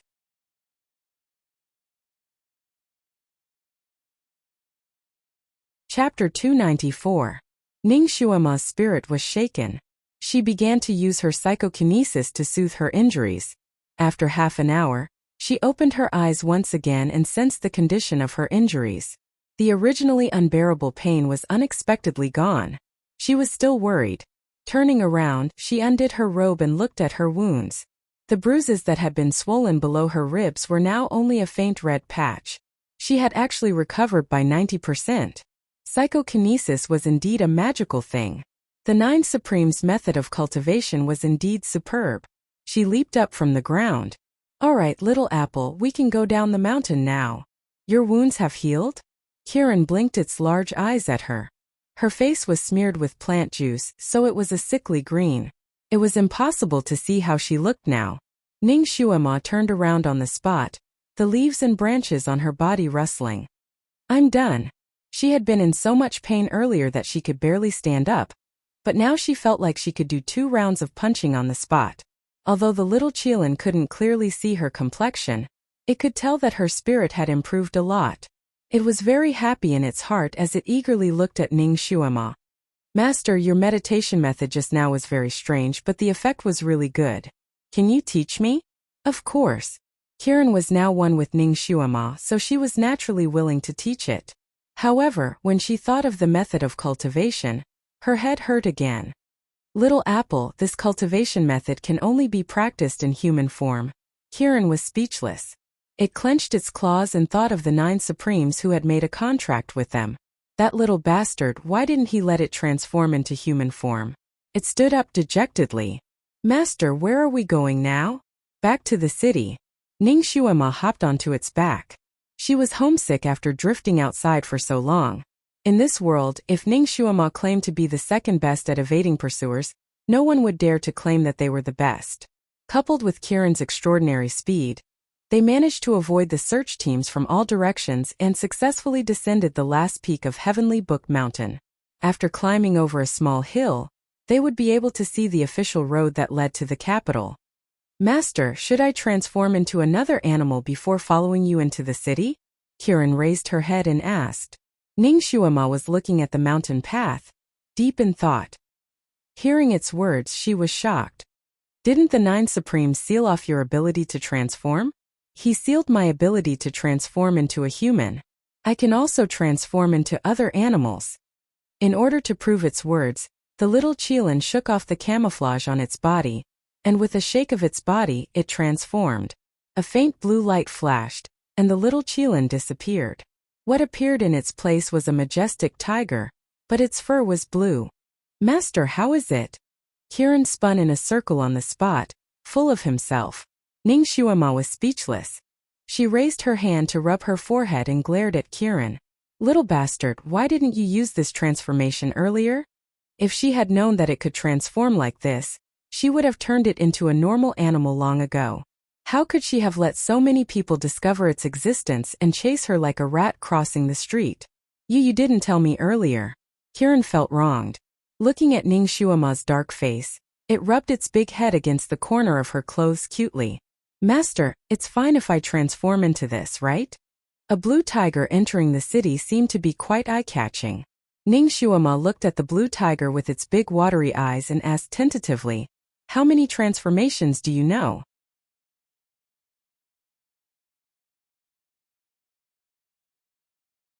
Chapter 295. Apart from humans, I can transform into any living animal. "Alright then, you can make a horse out of it first." The little Qilin frowned. "I feel that transforming into a horse will lower my style." "What style does a Kirin have?" Ning Shuama immediately said, "Little apple, we have to enter the city quietly. You have to transform into a horse." Alright, the little Qilin compromised. With a shake of its body, it indeed transformed into a horse. However, the fur on its body was still blue. It was a blue horse. Why did it look like a freak? Ning Shuama asked it to change its color again. This time it was obviously difficult for Kiran. It shook its head and said that no matter what color it changed into, it would not change. After another round of haggling, the little Qilin finally turned into a blue cat with grievance.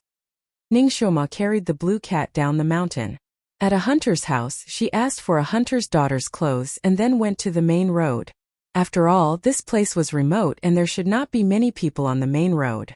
When Ning Shuama escaped and was brought here by the sixth king, there were very few people on the main road.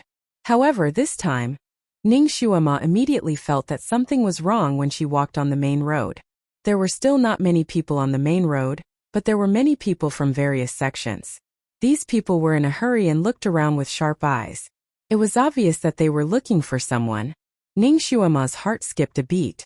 It seemed that these people had not given up on her and still wanted to catch her. She carried the blue cat in her arms and walked freely on the streets.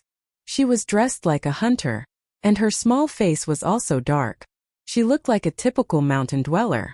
It was very normal for a mountain dweller to walk on this road, so the people from the sects that she passed by did not pay attention to her. She was relieved. If she was caught now, no matter which sect she fell into, she might not be able to get any benefits. They just wanted to use her as a breeder for the Kirin beast. And it was a long-term job. Once her 10-year blood contract with Kirin expired, it was hard to predict what would happen to her. These sects were still rather fearful of the imperial family. She would only be safer if she entered the city. She would first return to the Marquis's mansion to recuperate for a while. She would look at the situation before making any other plans. She carried Kirin and walked forward, her footsteps as vigorous as those of a normal hunter's daughter. It was very different from her usual walking style. Naturally, he would not reveal his identity, but for some reason, even though she didn't see anyone paying attention to her, she had a vague feeling that someone was following her. However, no matter how quietly she searched, she couldn't find anyone suspicious. This was the first time that Ning Shuama had encountered such a situation. She tried to sense it again. This time the feeling of being followed was gone. Was he being paranoid? Or was there something wrong with his intuition? Ning Shuama shook her head inwardly and continued to walk forward. She quickened her pace. As her figure gradually disappeared at the end of the road, a man in red appeared among the dense leaves of a big tree beside the road. It was the evildoer in red who had been released from the crystal coffin by Ning Shuama. He narrowed his eyes and looked at Ning Shuama's back. He raised his hand and touched his chin. The little girl was very alert. She could actually sense that he was following her. Interesting. His tracking skill was the best in the 3 realms. No one had ever found out about it. He didn't expect that the little girl could sense it today.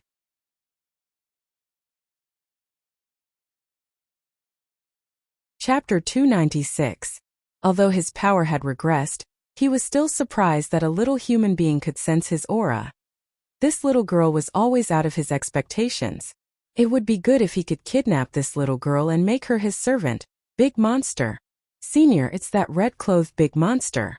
A young man on the road suddenly shouted while pointing at the tree. The young man who was traveling with him raised his head and saw the red-clothed man's bright smile on the tree. His expression changed, and he pulled at his junior brother who had recklessly shouted, "Let's go quickly." The two of them got up and were about to run for their lives. Just as they got up, a golden light suddenly flashed in front of their eyes. The two of them screamed at the same time and covered their eyes.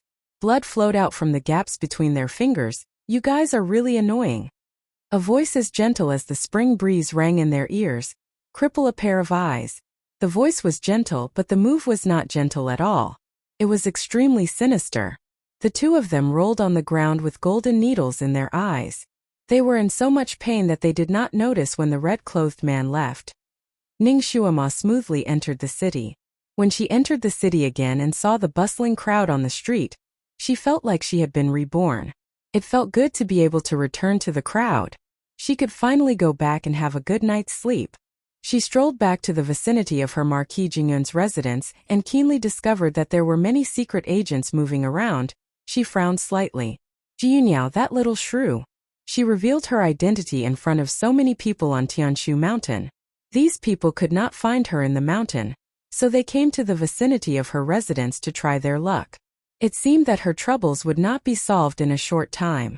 This time it was a little tricky. She was tired and hungry, so she decided to return to her residence and rest for a few days. Of course, for safety, she could not reveal her identity. She and Old Zhong had a special way of contacting each other, so she quickly called him over. After Old Zhong saw the little master, he cried bitterly. Then, he secretly brought Ning Shuama, who had disguised herself, back to the Marquis Jingyuan's residence. However, the people outside were still unaware. Ning Shuama rested in the mansion for 2 full days before she was able to completely recover her strength. From old Zhong's mouth, she knew that the people outside had already turned the sky upside down in search of her. Vast Sky Empire's capital had many experts from various sections. These people were not the only ones who were looking for her. Even the officials knew that she had obtained the Kirin and sent many elites to the Tianshu Mountains to search for her. Right now, she had become the target of all the sects, clans, and powers. Although their motives were not pure, she did not have absolute strength. No matter which side she fell into, she would not have a good ending. The tree may want to be quiet, but the wind will not stop. Now that things had developed to this point, it really gave her a headache. Perhaps she should change her name and live somewhere else? Ning Shuama began to consider this possibility. On a summer night, the air was still a little hot. In the quiet room, Ning Shuama had finished cultivating once again. She was drenched in sweat and greasy. It was strange. She bathed every day, but ever since she cultivated her psychokinesis according to the method taught by Jiuzun, there would always be some light gray sticky stuff on her body. It looked like mud and grease, seeping out from all the pores on her body. It made her feel disgusted when she saw it. She opened her eyes and suddenly froze.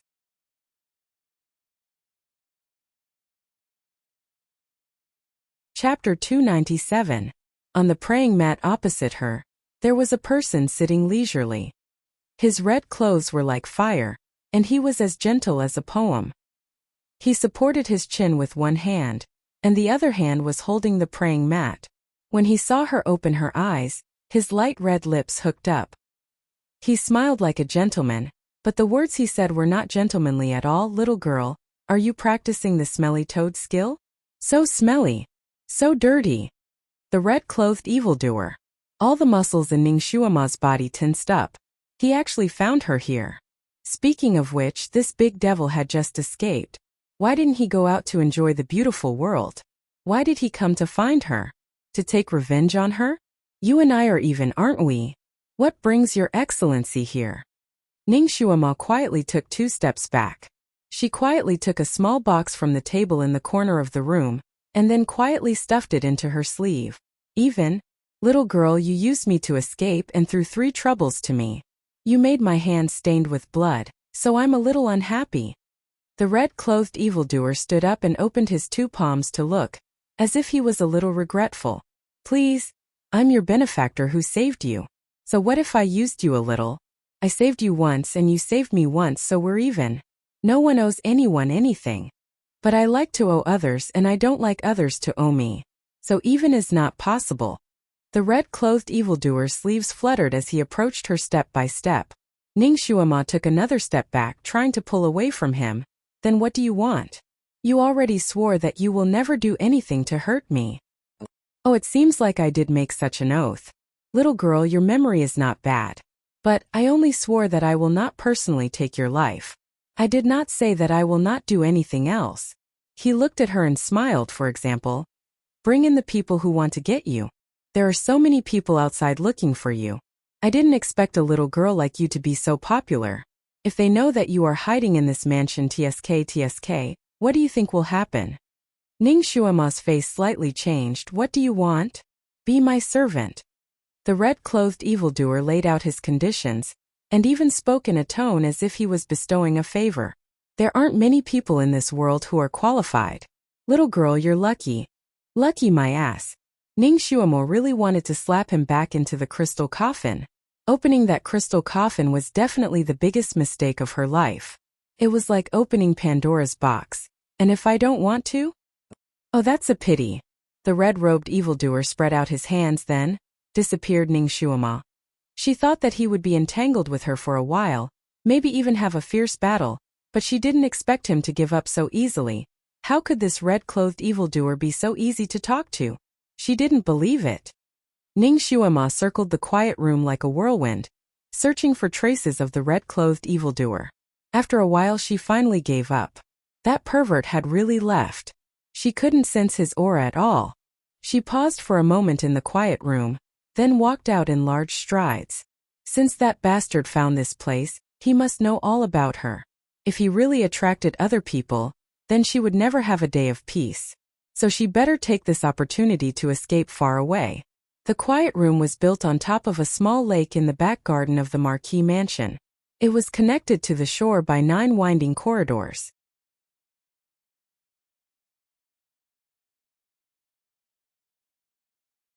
Chapter 298. This was because Ning Shuama had already instructed that this back garden was a forbidden area. Without her permission, no one in the mansion dared to set foot here. It was very secluded. Her body was greasy and very uncomfortable. These 2 days, every time she finished practicing, she would take a bath in the lake to refresh herself before doing other things. Although the situation was urgent, she still had time to take a bath. She looked around and confirmed that there was no one around. Then she took off her clothes and jumped into the lake. Of course, because she was afraid of the red-clothed evildoer, she did not dare to take off all her clothes. She was still wearing her own underwear. She put the other clothes on the stone platform in the middle of the lake. Then she sank her body into the water and began to wash. The greasy mud looked dirty, but it was not difficult to wash. Almost half of it was soaked in the water. She had just washed 2 times when a shadow flashed in the distance. A blue cat flew over. I also want to wash. Master, I also want to wash. Kiran. Wasn't it playing with the chastity-testing beast? While Ning Shuama was in a daze, the little Qilin had already jumped into the lake with a splash. It rolled around in the water and revealed its original body. Ayaya! I've been in my cat form for the past 2 days. The lake was not deep. It was less than 2 meters. Kiran was half floating in the water. Only its head was exposed. Its eyes were slightly closed and it looked very comfortable. Kiran was lively and naughty. It liked to run around in the mansion. There was not a moment of peace. In order not to disturb people, Ning Shuama let it move around in its cat body. Only at night, when it was resting, it would return to its original body and rest in her room. When she was practicing, Kiran felt bored and ran out to play with the chastity-testing beast. Originally, it would play for less than an hour. This time it ran out for less than a quarter of an hour. How come it came back? However, this was also good. She had to hurry up and take it away. It would save her time to find it. Why are you back so early today? Did Tom bully you?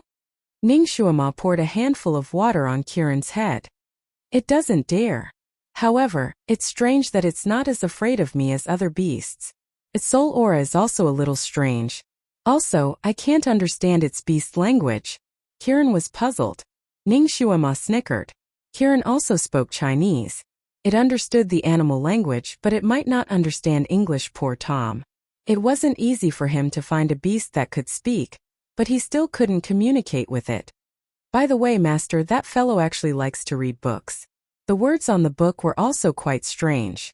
They looked like tadpoles, but it was reading them with great interest. When I went to play with it, it complained that I was noisy, but it didn't dare to chase me away. That sullen look. It's practicing and studying. Ning Shuama answered with a few words. He felt somewhat gratified. The books that the chastity-testing beast was reading were all translated by her to it. They were the basic cultivation methods, the same way as the chastity-testing beast. In order to get rid of its beast form as soon as possible, Tom studied very hard. It was to the point that it forgot to eat and sleep. It was just like a bookworm. Not to mention that Kiran went to find it. Even if she went back to the mansion to see it, it would only excitedly express its welcome and then sit in the corner to read the book. Ning Shuama came back this time and brought some herbs that were suitable for it to practice. She also refined some pills to treat the symptoms. After Tom ate it, its cultivation speed became faster. In these 2 days, its cultivation speed was very fast. Tom was actually very smart. Ning Shuama also taught it Chinese several times in her free time. You're tuning into the Li Mei's Wuxia Whispers YouTube channel. We're so grateful for your support, and don't forget to subscribe to join us on this incredible journey through captivating stories. Your generosity through donations truly makes a world of difference, as it's the primary source of revenue that allows me to expand and enhance this channel for you. Thank you from the bottom of my heart for being a part of this adventure.